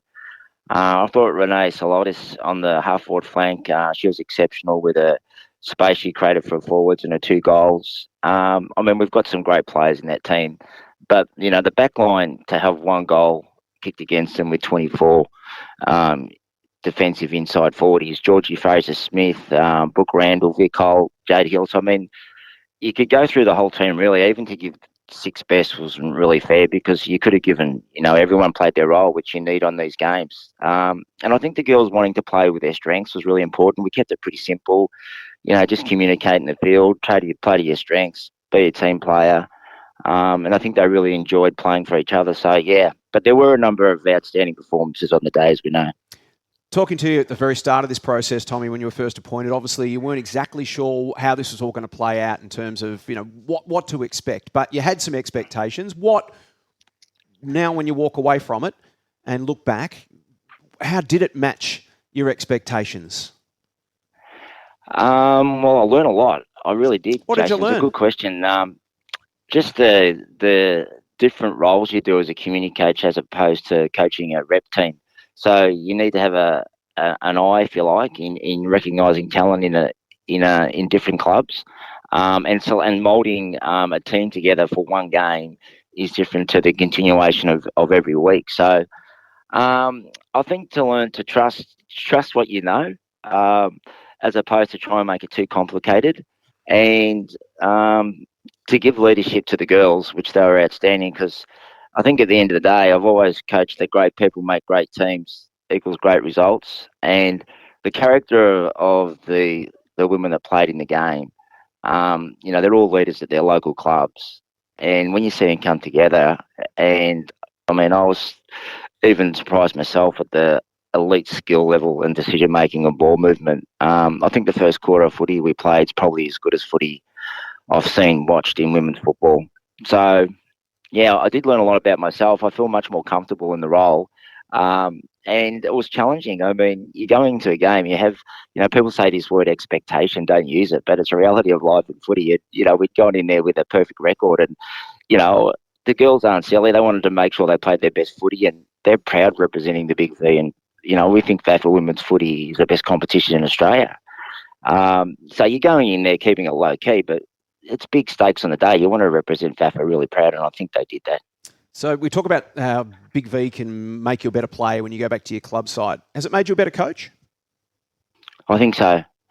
I did. I learned a lot from Dan and the assistant coaches. Kath Dunn was superb in the back line and Dan in the midfield. I'm not pumping the coaches, but it really was a team effort. And you get the opportunity once to say these names, but Kath Dunn was outstanding in the back line to coach. Dan's knowledge. So Dan Hanbury, you're talking about? Yeah, Dan Hanbury was just brilliant in the midfield, in engaging and also connecting and being able to teach the girls and myself a lot. Marnie Silver in the forward line and the movement and the triangle they used with the girls. I learned a lot about ball movement and space. And the performance team, I mean, we had Jade, Bennett and Bella Freeman. They were fantastic in their roles. Steve as a physio. You learn about Kylie, who's been 22 years as a trainer. Marty Stillman, you meet so many board members as a director of footy. Even Dan, I mean, it was great having you in the team in the bus and talking about the football. So, and Maddie.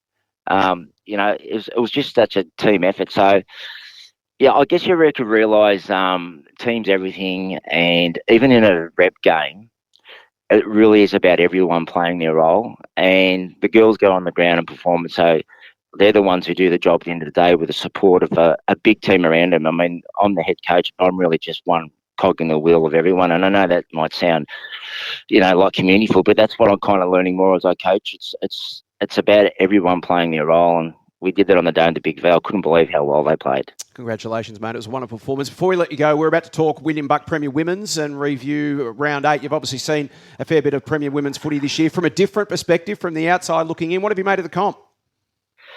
I think it's gone on another level, and the Premier Women's has been outstanding games. Miss it crazy, I can tell you that. But it's a joy to watch the games. Caulfield and Scotch are obviously playing brilliant football. Old Geelong's win against my team on the weekend. It was a great result. West Brunswick had given it everything. And to see Old Brighton and what they're doing coming into the competition and being so competitive, every game's been really on the line. So, the game is going from strength to strength. And I think that was represented in our FAFA women's rep team. A number of players that missed out in that squad would have been equally as capable of delivering the outcome. The competition is thriving. We want to continue to go from strength to strength, it's great to see. I can hear that the bug's bitten you again, Tommy. Hey, listen, if you want to come and join us in VAFA meeting for the rest of the year and call some women's footy games, mate, we would always love to have you. Tommy, thanks for your time, mate. We appreciate it. Well done. Oh, thanks very much, Jason and Matt and Hugo, and thanks for all your support of the program as well. You've been enormous in the way you represent women's footy and VAFA footy. So keep up the great work and good calling, and I think I'll be in the chair soon, mate. Glad to hear it, Tommy. Always happy to have you, mate. Well done. Always great to catch up with Tommy Purcell. Let's talk VAFA women's footy now. Round 8 action. We're going to kick it off with Premier Women's, their scores and results and the ladder. It was a top 4 clash at Fitzroy at Brunswick Street Oval. Caulfield getting the job done again. 7-7-49 defeated Fitzroy 2-2-14. The Fields by 35 points. Old Geelong, as Tommy mentioned, a bit of a boil over. 3-1-19. The Ogs over St Kevin's 1-6-12. 7-point win for Old Geelong. Fantastic result for them. West Brunswick, big winners over Kew. Again, a bit of an upset. I think both the boys picked... you guys both picked Kew, didn't you? I think we did, yeah. We both got that one wrong, Braden and I. West Brunswick 6-5-41, Kew 2-4-16. A great result for the Magpies, 25-point winners. And Old Scotch just keep on keeping on, 12-6-78. Westbourne 4-2-26 in the end. It was a big win, 52 points for Old Scotch. And Scotch and Caulfield, much as they did last year, right sitting up at top of the ladder. We'll run through the ladder in a moment, but they've been most impressive again, haven't they? Yeah, no, setting the benchmark once more, those two teams. It's a really good competition, as Tommy mentioned. It does feel like it's gone up another level in terms of competitiveness so far this season, but those two setting the standards. So Caulfield Grammarians sit on 24 points. They're 6-1. Old Scotch also on 24 points. There's 6 wins and a bye. So 24-24 for Caulfield and Scotch. They're a game clear of West Brunswick and Fitzroy, who are both on 20 points. Then a game back outside the top 4. Kew on 16, St Kevin's on 16, a game back to Old Geelong, who are on 12. That was why that win for them was just so important, keeps them in touch with the top 4. Old Brighton on 8 and Westbourne Grammarians on 4. We'll have the tips for Premier Women's coming up a little bit later in the show. Let's talk Prem B. Let's do so. Basel Reserve was the match of the round, or at least the closest result in the end. Bo Morris getting the win over Old Zaverians by just 2 points, 4-5-29 to 4-3-27. Williamstown CYMS also getting a win on the road against Port Melbourne Chargers. A big 29-point win for them. 9-8-62 to 4-9-33. And then a couple of big results. Glen Ira Old McKinnon kept Parkside goalless. 13-6-84 to just 3 behinds for Parkside. And then Old Melburnians at home over the Old Yarra Cobras. Another big win. 9-14-68 to 1-2-8. And we look at the ladder, and Bo Morris, big win for them. They means they're still unbeaten to start 2026, 8-0. 2 games clear of Old Melburnians, who have the 6-2 record. And then there's a bit of a logjam. 3 teams tied on 4 wins apiece. Old Zaverians, Port Melbourne Chargers, and Parkside. Big percentage gap between the 3 of them. The 70% separates the 3 sides. Then Williamstown CYMS, they're back with 3 wins and 5 defeats in 6th spot. Glen Ira Old McKinnon with 2 wins and 6 defeats, and then Old Yarra Cobras round out the table with just 1 win to their name. Let's talk Div 1 Women's, Hugo. Pretty close round this weekend with a lot of results. Could have gone either way, but we'll start with Latrobe. And Latrobe 3-2-20 got over the top of Carey 2-3-15. That's a great result. Their first win of the season for Latrobe. That was huge. So, and same scoring shot, so it's good to win like that. And then Whitefriars 3-3-21 were defeated by Monash Blues 4-3-27. And that was at Whitefriars College out there. It's hard ground to play there, so that's a massive win, that one. And then we've got the big result of the round. So Marsland 5-3-33, defeated Oakley 3-2-20. And then rounding out, we've got Ormond 2-5-17, defeated Powerhouse 1-2-8. Yeah, that was a top 3 battle. We take a look at the ladder in Div 1. We've got Marsland sitting a game clear on top at 7-1. They're 28 points. 1 game back to Ormond and Powerhouse on 24. Half a game back to Monash on 22. That's your top 4. Then 3 games back to Oakley. So we really do have a bit of a split at the moment in Division 1. The top 4 have kicked clear of the field. You've got Oakley on 10, Whitefriars and Old Carey on 8, and Latrobe, as I mentioned, won their first game of the season. Great result for them over Old Carey. As we now take a look at Division 2 Women's. Results from Round 8. Richmond Central 6-8-44 defeated MCC 2-7-19 at Kevin Bartlett Reserve. The Snakes by 25 points. St Mary's Salesian in a tight one over UHSVU, 2-6-18 to 1-4-10 by 8 points. Handy win for De La Salle. There's 5-12-42 over Hampton, 2-1-13. De La by 29 points over the Rovers. And then the tight game in Division 2 this weekend was a 1-point thriller at Gordon Barnard. Old Camberwell, 2-5-17, defeated Bowie's second team, 2-4-16 by a single point. We take a look at that ladder. De La have cleared out. They're 7-1. They sit on 28 points. They're now 2 games clear of Bowie, Richmond and Old Camberwell, who are all on 20 points. That's your top 4. 1 game back is St Mary's, UHSVU and MCC. So your top 7 teams are all either in the top 4 or within a game of it. So this is a really tight comp in Division 2. And then the bottom team is Hampton Rovers, who are 1-7 on 4 points. So very, very tight in Division 2 Women's this year. Yeah, and we look at Div 3 now, and the top of the table clash was going to be the one with the most intrigue. And Old Haileybury inflicted Parkdale Vultures' first defeat of the season with a 7-point win, 2-8-20 to 1-7-3. There were just the 2 games that took place this weekend. The other one was Hawthorn, who just got over the line. They survived an almighty scare to defeat Caulfield Grammarians 4-6-30 to 4-3-27. The other scheduled match was Perang Collegians against Old Yarra Cobras. Perang Collegians won that one by forfeit. And as we look at the ladder now, Old Haileybury's win over Parkdale means that the 2 teams are now locked on 7 wins and 1 defeat. But for Parkdale, we talk about percentage hits they've had throughout the year. Well, this is probably the biggest end of them all. They've now dropped to 659%. Sack the coach. Yep, there needs to be an emergency board meeting. Just continues to plummet the percentage. Because it was like 3,500 at one point, wasn't it? I think it was probably more than maybe that at one more stage. than that. Old Haileybury, their percentage is over 200, so meagre in comparison. But it's going to be a fascinating final series if those 2 end up head-to-head on grand final day. No doubt it will be. But nipping at their heels, Perang Collegians and Hawthorn, both inside the top 4 with just 1 game behind them each. They've all got a percentage of over 200. And now you can imagine with the top 4, that in periods, there's a big old gap from there on. There's 5 games behind Hawthorn in 5th spot are Caulfield, who've got just 1 win to their name. And Old Yarra Cobra is still looking for their first win of 2026. Let's talk Div 4 Women's. Hugo? Div 4, well, Matty was talking percentage. There's some big percentage boosters in this one. But we'll start with Old Zabs. 5-7-37, defeated Albert Park 3-2-20. And then this is a massive one, this one. Aquinas, 10-4-64, defeated Brunswick 3-4-22. percentage there. And then Wattle Park in the close one, relatively, 3-11-29 over Fitzroy 2-4-16. And then Canterbury 3-10, bad kicking, Matty. We defeated MUWFC 2-6-18.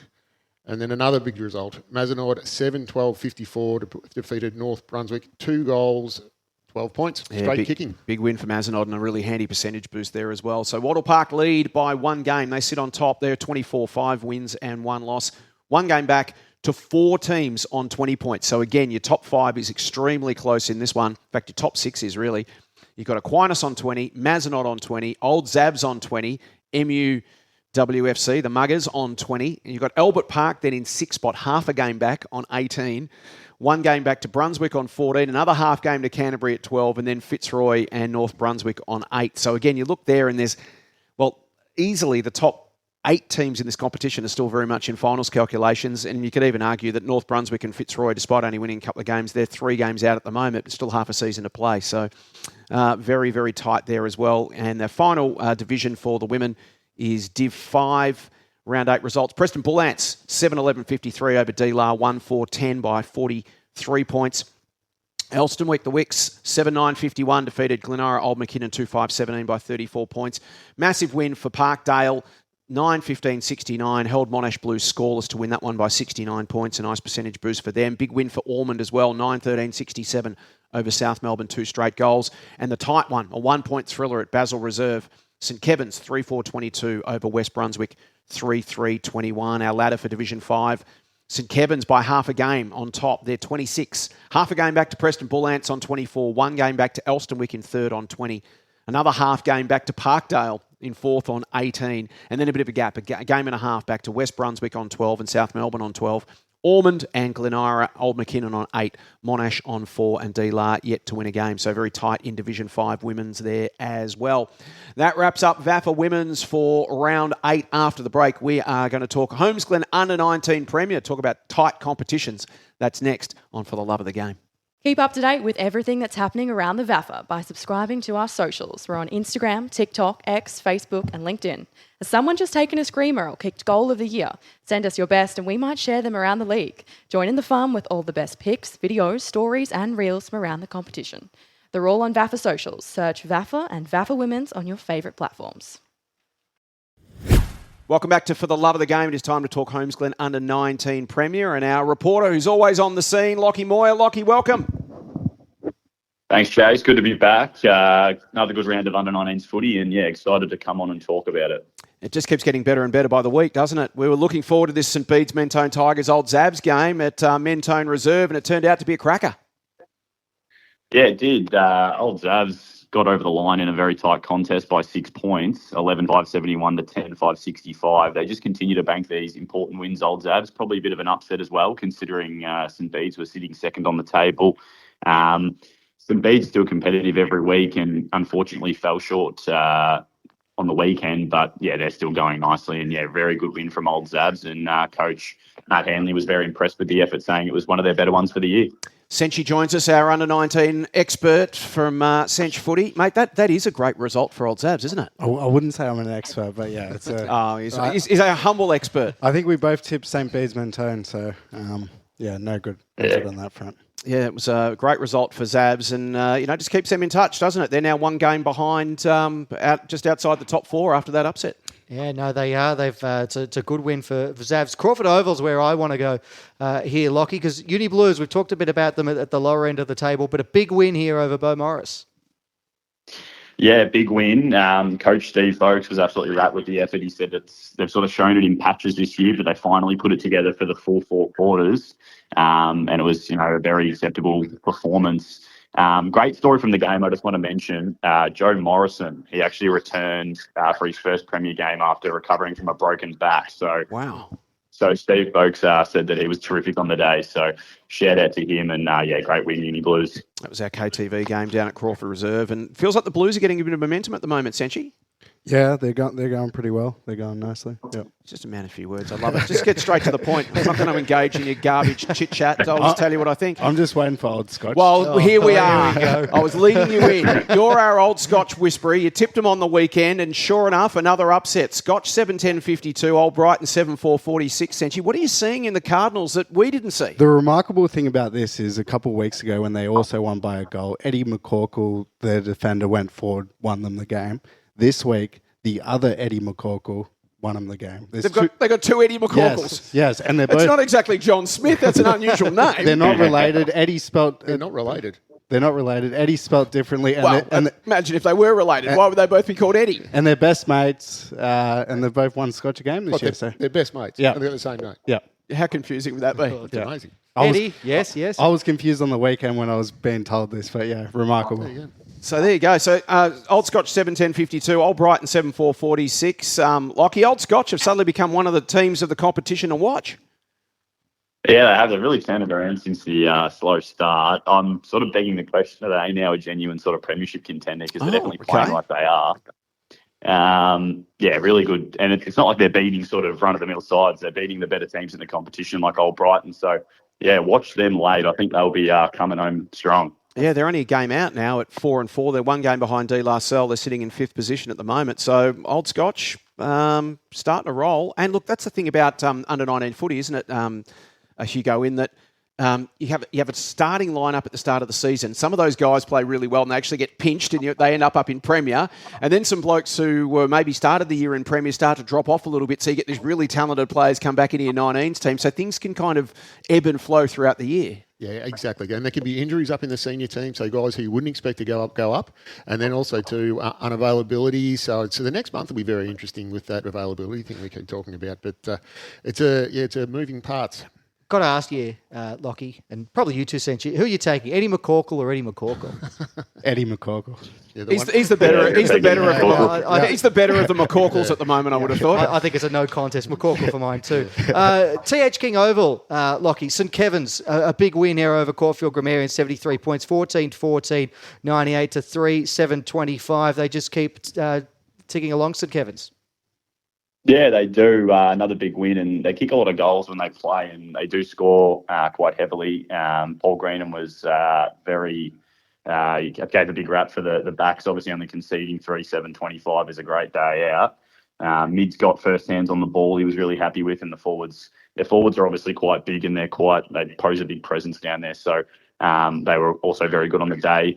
Obviously, the rain on the day probably favoured St Kevin's a bit. They're just a bit more cleaner, and they were able to gain control. But look, the next month of footy for them could really determine where they finish. And it's one of the sort of tightest competitions Paul Greenham thinks in the last sort of however many years he's been coaching. So, yeah, really good St Kevin's, and Caulfield just probably unable to handle the wet conditions on the day. Yeah, we've definitely jumped on Holmesglen Under 19 Premier in the right year, Hugo. This is a fantastic competition. No, it's exciting to watch, and it's a week-by-week one. You don't know who's going to win, who's going to beat who, and it's hard to tip, isn't it, Senchi? How about D'Lo on the weekend? D'Lo went all right. Were you down there? No, I was at media commitments at the SEN match of the day. They still got the win without you? Yes, they did get the win without me. But one thing that's interesting about this win is it was the De La Salle formal on Friday night for the school. So, and about 75%. So they defied the odds as well. Well, there's a group chat I'm on with some of the parents. There was some interesting stories coming out of that, but they were very happy to have the 2:00 game. Let's just say that. And they got up 9-9-63 to 5-14-44 Parkdale, 19 scoring shots to 18. Vultures actually, Lockie had one more scoring shot, but they fell 19 points short. Yeah, they did. And speaking of Nick Anderson, Parkdale coach, he was a bit disappointed with the second half effort. He sort of felt that D-Lo just wanted it a bit more, and sort of set his side in that second half, received a lesson in wet weather football. But, to turn our attention to D-Lo, they were very good. They adjusted brilliantly to the rain, and contest and pressure was very good. And, they sort of hit back after a couple of tough losses. So, good to see them get up on the scoreboard. And, Andy Otten, full of praise. So the latter after 8 rounds, Old Brighton sit top on 24-6-2, 145.9. Joined by St Bede's Mentone, also 6-2, 123.7. So unusually, the top two teams both lost on the weekend. They're both sitting on 24. One game back to St Kevin's and D-La on 20 points. Another game back to Old Scotch and Old Zabs on 16. A game further back to Parkdale in 7th on 12. Then 2 teams on 10 points, Uni Blues, Caulfield Grammarians and Beau Morris bringing up the rear with 8 points, sitting in 10th position. So that wraps up round 8. Time to look ahead to round 9 and our tipsters, Senchi versus Lockie. Both got 2 last week, Senchi, but I think you picked 2 different ones, didn't you? Yeah, correct. We went differently, but both as bad as each other, I think. So at the moment, you lead 20-16, so the honour is yours. We're going to start with Friday night footy down at Southern Road, 7 p.m. Friday night. It's St Bede's Mentone Tigers versus St Kevin's. St Kevin's to make a statement here and get the dub. Lockie, who do you like? I'll go St Kevin's as well. I think they might be hitting form at the right time. Caulfield versus Bowie, 2 p.m. Glen Huntly Park. Caulfield for mine. Caulfield. And for you, Lockie? Much of the same, Caulfield. De La Salle versus the Blues, 2 p.m. Waverley. Interesting game, this one, Hugo. Very interesting. Andy would be very keen to continue that form in the second half from last week, but with that Blues result, and I know they're a big, strong side, the Blues, so it'll come down to who wants the ball more, possibly. Any functions on Friday night for Dela? Not that I know of, I think. If you could just censor the social calendar. Senchi now likes to put that into his tipping formula. It's in the algorithm. Who do you like, Senchi? De-La for me. Going to stick with De-La. What about you, Lockie? Yeah, well, if De-La can get the win after a big night, God knows what they can do after not having a big night. So I'll go De-La as well. If they lose, they might have to start having a big night every Friday night. Right. It might just become part of the routine. Don't encourage it. Welcome to Under-19s footy. Zabs versus Brighton. Interesting game as well. 2 p.m. Stradbroke. I'll go the home team to make a statement and beat Old Brighton. So Okay. two losses in a Back-to-back row. losses for the league leaders and the reigning champs. Lockie? I'll go Old Brighton to bounce back here. And the final game is our KTV Holmesglen Under 19 Premier game, live and exclusive on KTV from 4:40 on Saturday afternoon. A bit of Saturday night footy down at Jerry Green Reserve. It's Parkdale Vultures versus Old Scotch. Well, write this one down already, Jason. You know where he's going. Old Scotch to make it 5 in a row. 5 in a row. Can the Vultures snap the Scotch momentum, Lockie? I'll back him in this week. I'll take Parkdale at home. I'll hopefully they can get the job done for me. Parkdale over Old Scotch. Before we let you go, Lockie, the Under-19 Big V team has been released. And, it's stacked full of talent. It's going to be coached by Paul Gilmore, the St Bernard's Under-19s coach who coached in the exhibition game a couple of seasons ago. What have you made of the squad at first glance? Yeah, it looks like a very nice squad. There's obviously quite a few premier players in the team, but I like how it's sort of spread across all divisions. He's gone wide with the selection and just sort of listening to Coach Paul Gilmore in a couple of things during the week. I like one of the quotes he said. He sort of said, "Don't be the grey man," which is basically challenging all these players to stand out, show leadership and, really make themselves noticed. So he sounds like he's really all into this team. So, I'm looking forward to the game against the Goulburn Valley League on Saturday, July 11 at Elstonwick Park. Should be a cracker. Yeah, some names there, gentlemen, that you guys have certainly seen a bit of in Premier Men's footy, including Charlie Cotter, who's going to potentially do the double. Played for the senior team in Adelaide, and now he's been named for the Under-19 team as well. He was going to join us on the podcast today, but he's currently sitting his exams. He's doing commerce at Melbourne Uni second year, so all the best to you, Charlie. Hope the exams go well. He's a talented player, and if you've got that sort of talent in this sort of lineup, it's going to be an exciting game of footy. No, he's a terrific young player with a big future ahead of him, and played well in the Big V game. Hit a beauty from outside 50 in a game when people were struggling to make the distance. So he's got a lot of talent. He's clearly a smarter man than me as well, Jace, on and off the field if he studied. Only very commerce. handsome and intelligent men do commerce at Melbourne University, I've found over the years. No, but it's a great story if he can make the squad. He's had a terrific start to his career already. Yeah, we've got some names, Hugo. We've seen a couple of Scotch guys, Harry Dixon, Ben Ferguson there, Achilles Panopoulos, you guys have called as well. There's some genuine talent. Will Hart's been kicking heaps of goals. Senchi, we see him in Tunwatch regularly, and we'll talk about him again in a moment. So they're going to have some strike power up forward. Mar Patel as well. Mar Patel also kicking plenty of goals. So it is a difficult task, isn't it, Hugo, from an under-19s perspective for Paul Gilmore and his selection panel, because you do have such a range and you have players coming up and down out of Premier Men's down back to under-19s footy. So when you do turn up as one of that squad of, I think it's 48, is it, Senchi? I think 48. Yeah. 48, this initial squad. You do have like 4 or 5 training sessions to really stand out from the crowd. And you've got the best of the best. These are some amazing talent getting around, but the hard part is you can't pick the most talented 22. You've got to pick the best team. So you can't have all midfielders. You've got to find that balance across there. And the guys who are playing A-grade men's, probably not getting the numbers that they would be if they were playing in the 19s because they'd be more influential there. But what you get out of playing A-grade men's is you're playing against stronger bodies, seeing the best of the best. So it's a really tough one. It's an interesting format to have that with so much. I mean, Charlie Cotter's amazing, like to play the senior men's Big V and then to be eligible to play this one as well. Does he get another jumper? Does he have to wear He the will. same jumper? No, he'll get another jumper. Lockie, from a GVL perspective, we spoke to Paul Gilmore during the week and he was saying he's expecting, there'll be tough country footballers coming down from the bush. It's going to be a nice physical game as well. Yeah, for sure. It'll be a good opportunity as well for these players to play against different opposition as well from different parts of the state. So, yeah, obviously usually associate country footy with tough, sort of hard at it. So let's just hope they can bring their A game and get the job done because it'll be a big win if they can. Sedgy, from a scouting perspective, I mean, to stand up on a day like this and have a standout performance in the Big V, that's got to count. Yeah, I'm looking forward to coming out to training tomorrow night and watching all these talented players. Just a quick shout out to Jeffro Gunn. He's actually in this squad as well, but he's going to start in the Prem B team. And if he doesn't make that squad, he's going to come down to the 19th squad. So he's actually been named in both squads, which, just like Charlie Cotter, what an achievement. Yeah, what a talent. Unbelievable talent. Lockie, thanks so much for your time, mate. We're looking forward to round 9 and your review next week. All good. Thanks for having me on again, guys. Are you thinking about pulling on the boots and having a kick in 2026? If so, we'd love to have you in the VAFA. Australia's largest senior footy competition has teams suited to all ages and experience, from under-19s to seniors. Log on to vafa.com.au, check out our club directory and find a club near you. Welcome back to For the Love of the Game. It is time for Sench Watch. Senchy, what's been going on around the VAFA? You're the man with his finger on the pulse. There's been plenty this week, and I'll actually start with the amount of close games there were on the weekend. So there were 5 games that were decided by 1 point.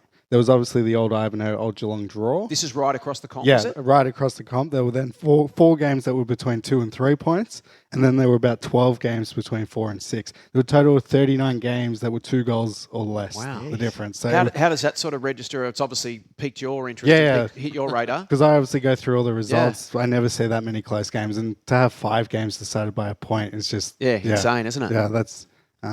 You never say that. But then at the other end of the scale, as we've just been running through the scores and going through the ladders, there seems to be a lot of undefeated teams still, 8-9 weeks into the season. We're at the halfway mark. Correct. So I'll go through the undefeated teams. So you have Collegians, obviously, Fitzroy, Prem C and Prem C reserves. So they're... Wow. So they haven't lost a game, their seniors or their resis. And also their Premier Women's reserves are undefeated. Wow. So if they've got... They're having a great year.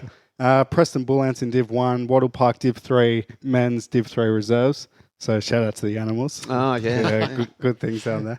Beaumaris Prem B women's. D-Lar Prem B men's reserves. Old Kerry under 19 North Division 1. Old Brighton thirds and Masala thirds Div 5. So how many undefeated teams 12. have we got? 12. Still and we're 12. almost at the halfway point of the season. Yeah. And Preston Bullants has a leg up on everyone because they've played the extra game. So.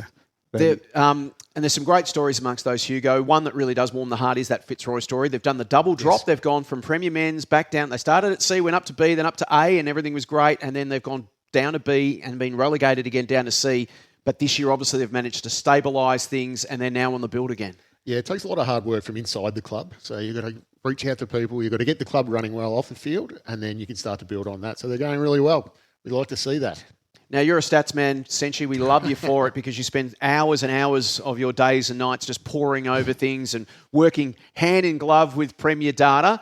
What can you tell us at the moment in terms of, have you got like a sort of a Premier Data Brownlow, for want of a better term, and who's doing what and how you feel the season's going? Yeah, so I've started the Prem Data Brownlow, you could say. So 3-2-1 based off ranking points each game. And it pretty much confirms what we all thought. And is this at Premier Men's level? Yeah, just Premier Men's. I will go and do Prem B and Prem C at a later date, but it confirms that Prem Data does seem to favour the ruckman, obviously, because of the hit-outs. And, so up the top, we've got Will Clark, Old Scotch. Good. Oh, here we go. Now I know why he's brought this up. Okay, we need this forensically audited. This is suspect here. So I'll run through the top 10. Will Clark, Old Scotch, 14 votes. Billy Coates, Scob, 13. Sam Conway, another ruckman, Uni Blacks, 11. Another ruckman, Felix Flockhart, 10. So top 4 is all. This is the absolute antithesis of what the Brownlow actually is. The ruck's never get a vote. It's a ruckman's award. So the 4 rucks are the only ones in double digits. Then of course you've got Harry Hill on 9, Dylan Gwynn for the Snow Yeah, Dogs. we on talked 8. about what a year he's having. Sensational. I thought Campbell Lane might be a bit higher. He's on 7. Okay. Campbell Moorfield also 7, and then you have 3 blokes on 10: Sam Linder, Charlie Cormack, and Andrew Matheson. Now, with the ruck anomaly, is that because they're getting an extra 35, 40 a week because you get a point for hit-outs? Well, I think... So this is compromised. One of the ruckmen had 74 hit-outs on the weekend, so there's an extra 74 points. Yeah, okay. Yeah. Because I think because of all the match of the days that we've done, I don't think our player of the game has been a ruckman in any Felix of them. Felix Maybe Lockhart Felix was. once. Yeah, but that was because he kicked 5 played goals. Forward, that's right. Yeah, won the game. Well, because Carr was rucking that day. Correct. That's your challenge this week or next week. Try and get a ruckman to... What have we got this week? St Bernard's and Uni Blues. A couple of handy rucks. Yeah, exactly. Exactly. So we don't give them out of sympathy, by the way. Who's the St Bernard's ruckman? Soro. They call him the Lloyd Meek of the VAFA. So. He's your old school, big, solid, strong ruckman. Yeah, it's going to be a good game, that one, St Bernard's and Uni Blues. Tips coming shortly. Hey, we know it's a hotbed of VAFA footy over Bulleen Way, and this week it is. It's the mecca of footy right now around that sort of Bulleen Park area. Yeah, so Old Trinity, Marsland, Old Carey, Old Yarra Cobras, they're all within probably a K of each other. All home games this week. It's being called the Bulleen Park 4. So, if you're out that way, get down and enjoy some VAFA Any chance that there might be a cinch sighting over Bulleen Way? That's a long way for you. I know you don't like to stray north of the river. Probably won't be there, but... I think there's an Old Scots game on at that time that he's got to get to. Well, there's an Old Scots... Where's this love affair from Old Scots come from for you? I actually have no idea. I just jumped on the bandwagon when they were 0-4 in 19s, and then they've obviously been struggling in seniors, but they might be back. Well, so they won on the weekend. So you can get on board that. You always love a good underdog story, don't you? Not too many times over the years, Old Scots have been called the underdogs in anything. Let's talk big bags. Thanks to Sharon. Round 8 action and round 9 for the divisions, obviously. Forgot the Sench shout-outs, the 2. Oh, I'm very sorry, Senchi. See, I'm not match fit. I've been off for the last couple of weeks. I didn't realise you'd taken over Seg 6 and made it your own. And he's very structured too. Very structured. Okay, Senchi shout-outs. Here we go. You're first. Well, I just want to give a bit of a shout-out to the Rising Star Committee. Whoever was on it last year, they identified Josh Cole as, a player to watch. Yeah. So Rising Star Committee, very shrewd. It's a good shout-out, that one. Glad we stopped and paused and went back to it. So obviously named in the Big V team under 19s. He's 18 in Prem C on the weekend in Marslands when he had 42 touches, 24 contested, 12 clearances, 3 goal assists and a goal. So he's my first shout out. And then Louis Coughlin for Hampton Rovers, 7 goal loss, but he still put up 39 touches, 22 contested, 14 intercepts, 12 clearances, 11 tackles, 213 ranking points. Wow, he did it all in a 7-goal loss. Yeah. So... Gee whiz, that's a wonderful performance. Yeah, but I still thought it deserved a shout-out. Definitely deserved a shout-out. Absolutely. Senchi shout-outs for this week. If you've got any Senchi shout-outs that you would like to recommend after next weekend's of footy, send us through a message on socials. One more. Just another shout-out to the McCorkle non-brothers best mates. Eddie McCorkle and Eddie McCorkle. Yeah. Well done to Eddie and Eddie. Well done to the McCorkle boys. Back to big bags, thanks to Sharon. Round 8 and round 9, depending on Premier or Division. We had a couple of 9-goal hauls this week. Aidan Birch from Therapanola thirds. He's now got 20 for the season. Mitch Morton played his first game of the year. Not the Mitch Morton, different Mitch Morton. The one that went fishing in 2012. Oakley, under 19s. Played his first game of the year. Kicked a lazy 9. So that's a handy pickup for Oakley. He's come in and kicked 9 on his first game of the season. A couple of 8s as well. Jared Eccleston from Therapanola Reserves and Jack Luscombe, who was playing in the Resi's first goal, but over the weekend he kicked 8 as well. 5 players kicked 7 and 6 players kicked 6 on the weekend, including Charlie McIsaac for Old Zaverians in the wet at Toorak Park. Ton Watch also thanks to Sharon. Well, we've got a tie at the top of the table. Remembering now, of course, that the divisions have played 1 extra game over the Premier side. So a Mitch Brown, for example, has played 1 game less than some of the other guys. And we've got a tie at the top. 39 goals apiece for Pat Carricker from Therapanola Seniors, Division 2. We mentioned he's in the state side. Jarrod Gieschen has got him in the side. Also on 39 goals after kicking 4 for the weekend, Will Hart from the Old Carey Under-19s, who's also in the Big Vs, in the Big V Under-19 team, along with Luca DeLallo, who's kicked 38 for the year, another Big V nominee. He's in the squad as well. Luca from MHSOB, he kicked 4 for the weekend. So 39 for Pat, 39 for Will Hart, 38 for Luca DeLallo, 37 for Rogan Kitts, who kicked 5 on the weekend for Oakley Seniors. Charlie McIsaac on 36 after he kicked 6. Mitch Brown kicked just the 2 for the weekend, 35 goals for the year. And Mahi Patel, who's another in the Big V mix at Willie CY under 19s. He's got 34 goals for the year. And in the VAFA women's competition, Isabella Geetzman continues to kick goals. She's got 21 for the year for Ormond Seniors. She's 2 goals clear of Georgia Harris from Port Melbourne Chargers on 19, and Geordie Mipsett, who kicked 4 for Old Scotch on the weekend. She's up to 19 as well. So 21 for Isabella, 19 for Georgia, 19 for Jordan, and 18 for Tessa Bowden to lead the VAFA women's competition. Tips time, gentlemen. Where do you think you're at, Matty? I think I had a bit of a return to form in Prem B. I think I got very close to tipping the perfect round last week. You did. You got 4 out of 5. Sadly for you, so did Braden. Yeah. And then he pipped you in Premier Men's. He picked 4 to 3. So he got 10 out of 14 for the weekend. You got 9 out of 14. So it's Braden by 8 at the moment, 79 to 71. Let's get your Premier Women's tips right now. Caulfield versus Old Geelong, 11:40, Glen Huntly Park. Okay, I've gone with Caulfield here for this one. Caulfield for you. Old Brighton versus West Brunswick, 11:40, Brighton Beach. West Brunswick to get the job done on the road. Okay, well, they knocked off that big win over the weekend. So Kew versus St Kevin's, 2 p.m, Victoria Park. Both sides coming off pretty surprising defeats last week. I'm going to tip St Kevin's to respond with a win here. And the final game of the weekend, very interesting one. Old Scotch taking on Fitzroy, 2 p.m. at Camberwell. Good to go with Senchi's side, the Cardinals, to get the job done. And Westbourne will have the bye in Premier Women's this weekend. Premier B Men's will bring Hugo and Senchi in for these tips as well. We'll start with Collegians versus Old Melburnians, a top 2 battle. The top 2 teams at Harry Trott. Can't wait for this game. This is going to be an absolute beauty. Collegians, who have been the team to beat, and Old Melburnians, who at the moment are the challengers to the throne. It's a big gap, though, between Collegians and Old Melburnians based on what we've seen so far, and it is really hard to go past the Lions at home. I'm going to back them to get the job done once again here. Hugo, can you mount a case for Old Melburnians? And if they did, what would that do to the power rankings? That would be amazing. It would be very exciting, but and that would change your power rankings if anything happened. But I just think that Collegians are just putting together two. Look, as much as I'd love to say the Melburnians good, but I think Collegians. Senchi? Collegians. Collegians across the board. Old Geelong versus De La Salle. I like De La Salle for this one. Yeah, De La Salle going well. So De La Salle. De La Salle across the board. Yeah. Old Ivanhoe versus Willie CYMS. We're talking about Old Ivanhoe maybe being the sleepers that are starting to wake from their slumber. Can they knock off CYs? Yeah, this is a tricky one to tip because CYs have slipped down the ladder a bit in the last few weeks after an encouraging start to the season. Old Ivanhoe at home for me, though. Yeah, I'd agree with you there, Matty. I think Willie's just struggling a bit at the moment. So Old Ivanhoe to get that run going we spoke about. This would be the lock of the week, Old Ivanhoe. The lock of the week. Senchi's lock of the week. We just keep inventing new segments. I love it. We've got to start getting some sponsors for some of these. We need to, get some sort of locksmith involved or something for Senchi's lock. Old Carey versus Beau Morris. So we've got Old Carey who are sitting in 5th, Beau Morris sitting in 6th, both on 12 points, 2 games behind the top 4. Yep. These are the critical games you've got to win to stay in touch. Yeah, this is a proper 8-point game, this one. Come on, Matty. This is where you'll get some back here. Panthers for Matty. Yeah, I'll go Carey as well. I think they're a sleeper. I think they've got some good footy in front of them. I'll go Bowie, just to change things up. Bowie for Sench. And the final game of Premier B for the weekend, Ajax versus Old Camberwell. Ajax is sitting in 4th. Old Camberwell sitting in 8th.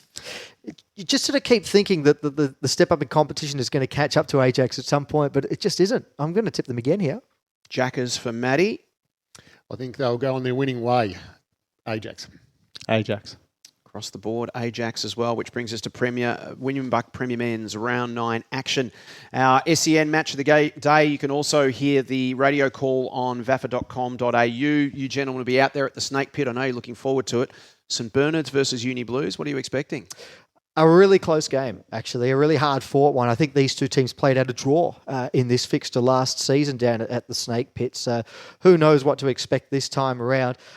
Based on the form, it is hard to go past Uni Blues, but it wouldn't surprise me at all if this went down to the wire. Yeah, it's one of the hardest trips in the VAFA.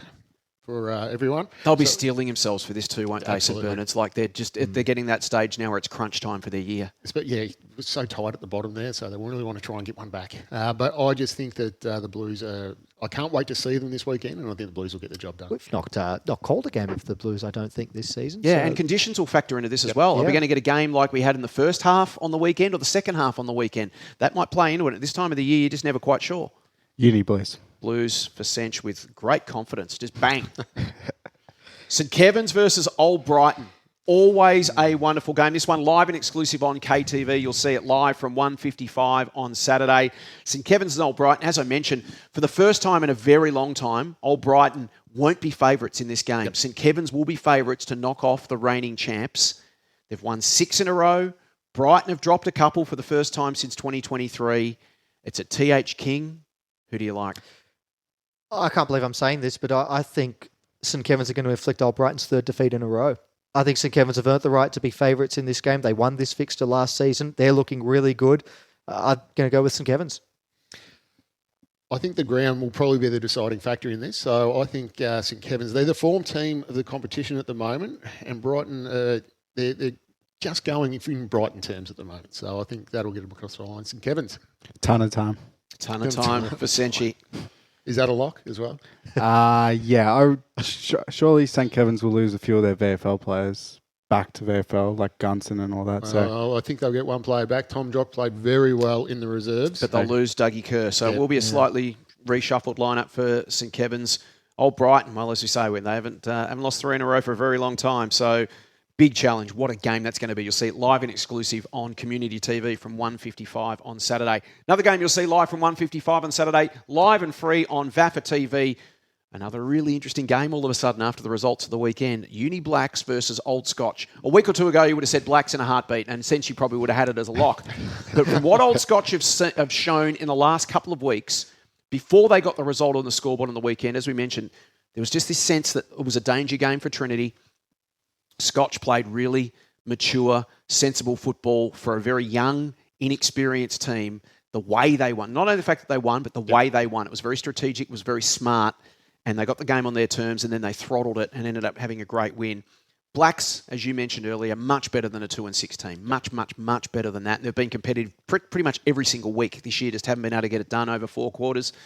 So who does on the weekend at Melbourne Uni? Blacks and Scotch. What a game this is. Might be the hardest one to pick of the whole lot, this game. Because it's not that hard, man. You don't think? Well, I think I am going to go with Old Scotch, but not with a lot of confidence. This one really could go either way. Do you ever tip with confidence? No. So Matty goes Old Scotch, all right? So Blacks for the win there. Yeah. That's Yes. What's tipping it in your favour? What's tipping Scotch in your favour?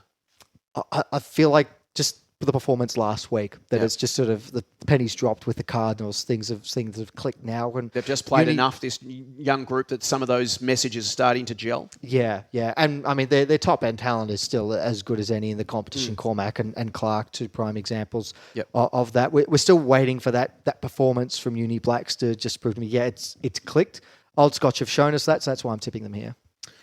And I will definitely be going Blacks this weekend. Purely, there's 2 parts to this, mate. There's 2 parts to this. Blacks have been very close. If you look at their results, they've been very close against very good opposition. You know, they played the probably the best team in the competition at the moment on form last week, and were close. And you know, Scotch have played 1 where they've got it together, 1 well, but I'd like to see more. I'd like to see a block of that. Need a bigger sample size. And how much of it was Trinity not being on the mark either? So Blacks for you? Blacks for me. Senchi, do I even need to ask? Well, I've just had a look through all Uni Blacks' results this year, and they've been pretty unlucky, but I won't be tipping them. Okay, so Scotch for you. I don't just say things for the sake of saying things. Trinity versus Old Zaverians. Old Trinity out at Daily Oval. The time has come for the Tees. Can this be the week they turn it around, or does Zabs keep rolling? No, I think Zabs owe a bit of retribution for what happened earlier in the season to Old Trinity. That's the fascinating thing, isn't it? Can Trinity recapture that first quarter? I still think of all the VAFA footy we've seen this year, that first quarter that Trinity played against Zabs, when they came out and they banged on 6 in a row against them, was the most scintillating football I reckon I've seen in Premier Men's all year. The question is, can Trinity find that again? Is this the stage for them to go, you know what, we did it to them in round 1, let's have another crack? Or round 2, that was. Yeah, look, it'll be a good game, I think, but that game that Trinity won, the Zavs had played St Kevin's the week before, and that was one of the most brutal, physically contested, all fair, but it was hit, it was contested, and Zavs would have been very tired after that, and Dan Donati spoke about that. So I'll be going Zavs this week, and I'd like to see Trinity's first quarter performance where they had ridiculous numbers. I want to see how that correlates this week. Are they going to go down that path again? Can they do that for longer and sustain that for longer and get some forward half footy? That's a great point. If that's what they're deciding to sort of change their game a little bit like that, can they start to get better at it week by week? And as we mentioned, they will have learned a lot from it. So Donald McDonald's now got tape that he can show his players to go, hey, see how we took that kick there? Those first two were great. That third one, not the right option. And you just get better and you see it for yourself. Yeah, the thing with old Zavs, though, is that there are a couple of players who didn't play in that game who are back now. So Alex Spralia, Sam Fisher, possibly Marcus Stavro comes back for this game as well. So certainly on paper, they're a much stronger side now. Charlie McIsaac looks like he can kick goals from just about anywhere at the moment. We sorted that out, mate. Yeah, no, you sorted that out. You take the credit there, Hugo. And the other X factor is Dom Payman back. I'm not sure if he's going to be back playing or not. Senchi, can you mount an argument for Tees? No, Zavs will win and Sam Fisher, BOJ. And the final game of the weekend is that possibly the most important one. It's that one we've talked about a couple of times throughout the day. Old Haileybury versus Caulfield Grammarians. A genuine sort of 8-point game, to use that cliche. These two teams, Caulfield's on the way up. Haileybury's on the way down after a great start. Do their fortunes turn around? Do we look back in a couple of months' time and go, hey, this is where the crossroads happen and things change for these two teams, or do they continue on their trajectory? Haileybury or the Fields? I like Caulfield. For this one. Going to go with the current form? Mm-hmm. Yeah, I think I'll go Caulfield as well, purely on, the two factors again. They're really good form at the moment, more avenues to goal. And then Haileybury, that was pretty damaging, that loss on the weekend. And you can see how undermanned they are. It's going to be a big turnaround. And that'll be a massive turnaround to come back and win this week. Senchi? And Caulfield for me. Caulfield across the board. Fields to win 4 in a row, which would be a wonderful story after what they went through a little bit earlier in the season, and they've managed to turn things around. Can they win 4 in a row? We will find out. St Bernard's Uni Blues, our SEN match of the day from 1:45 on Saturday. St Kevin's Old Brighton, that blockbuster down at TH King on KTV, Community TV from 1:55, and also from 1:55 live and free on VAFA TV, the VAFA website. Uni Blacks versus Old Scotch. Gentlemen, thank you. It's been a blockbuster of a show. Been wonderful. We will look forward to seeing you all again next week when we look back at another big weekend of footy in the VAFA.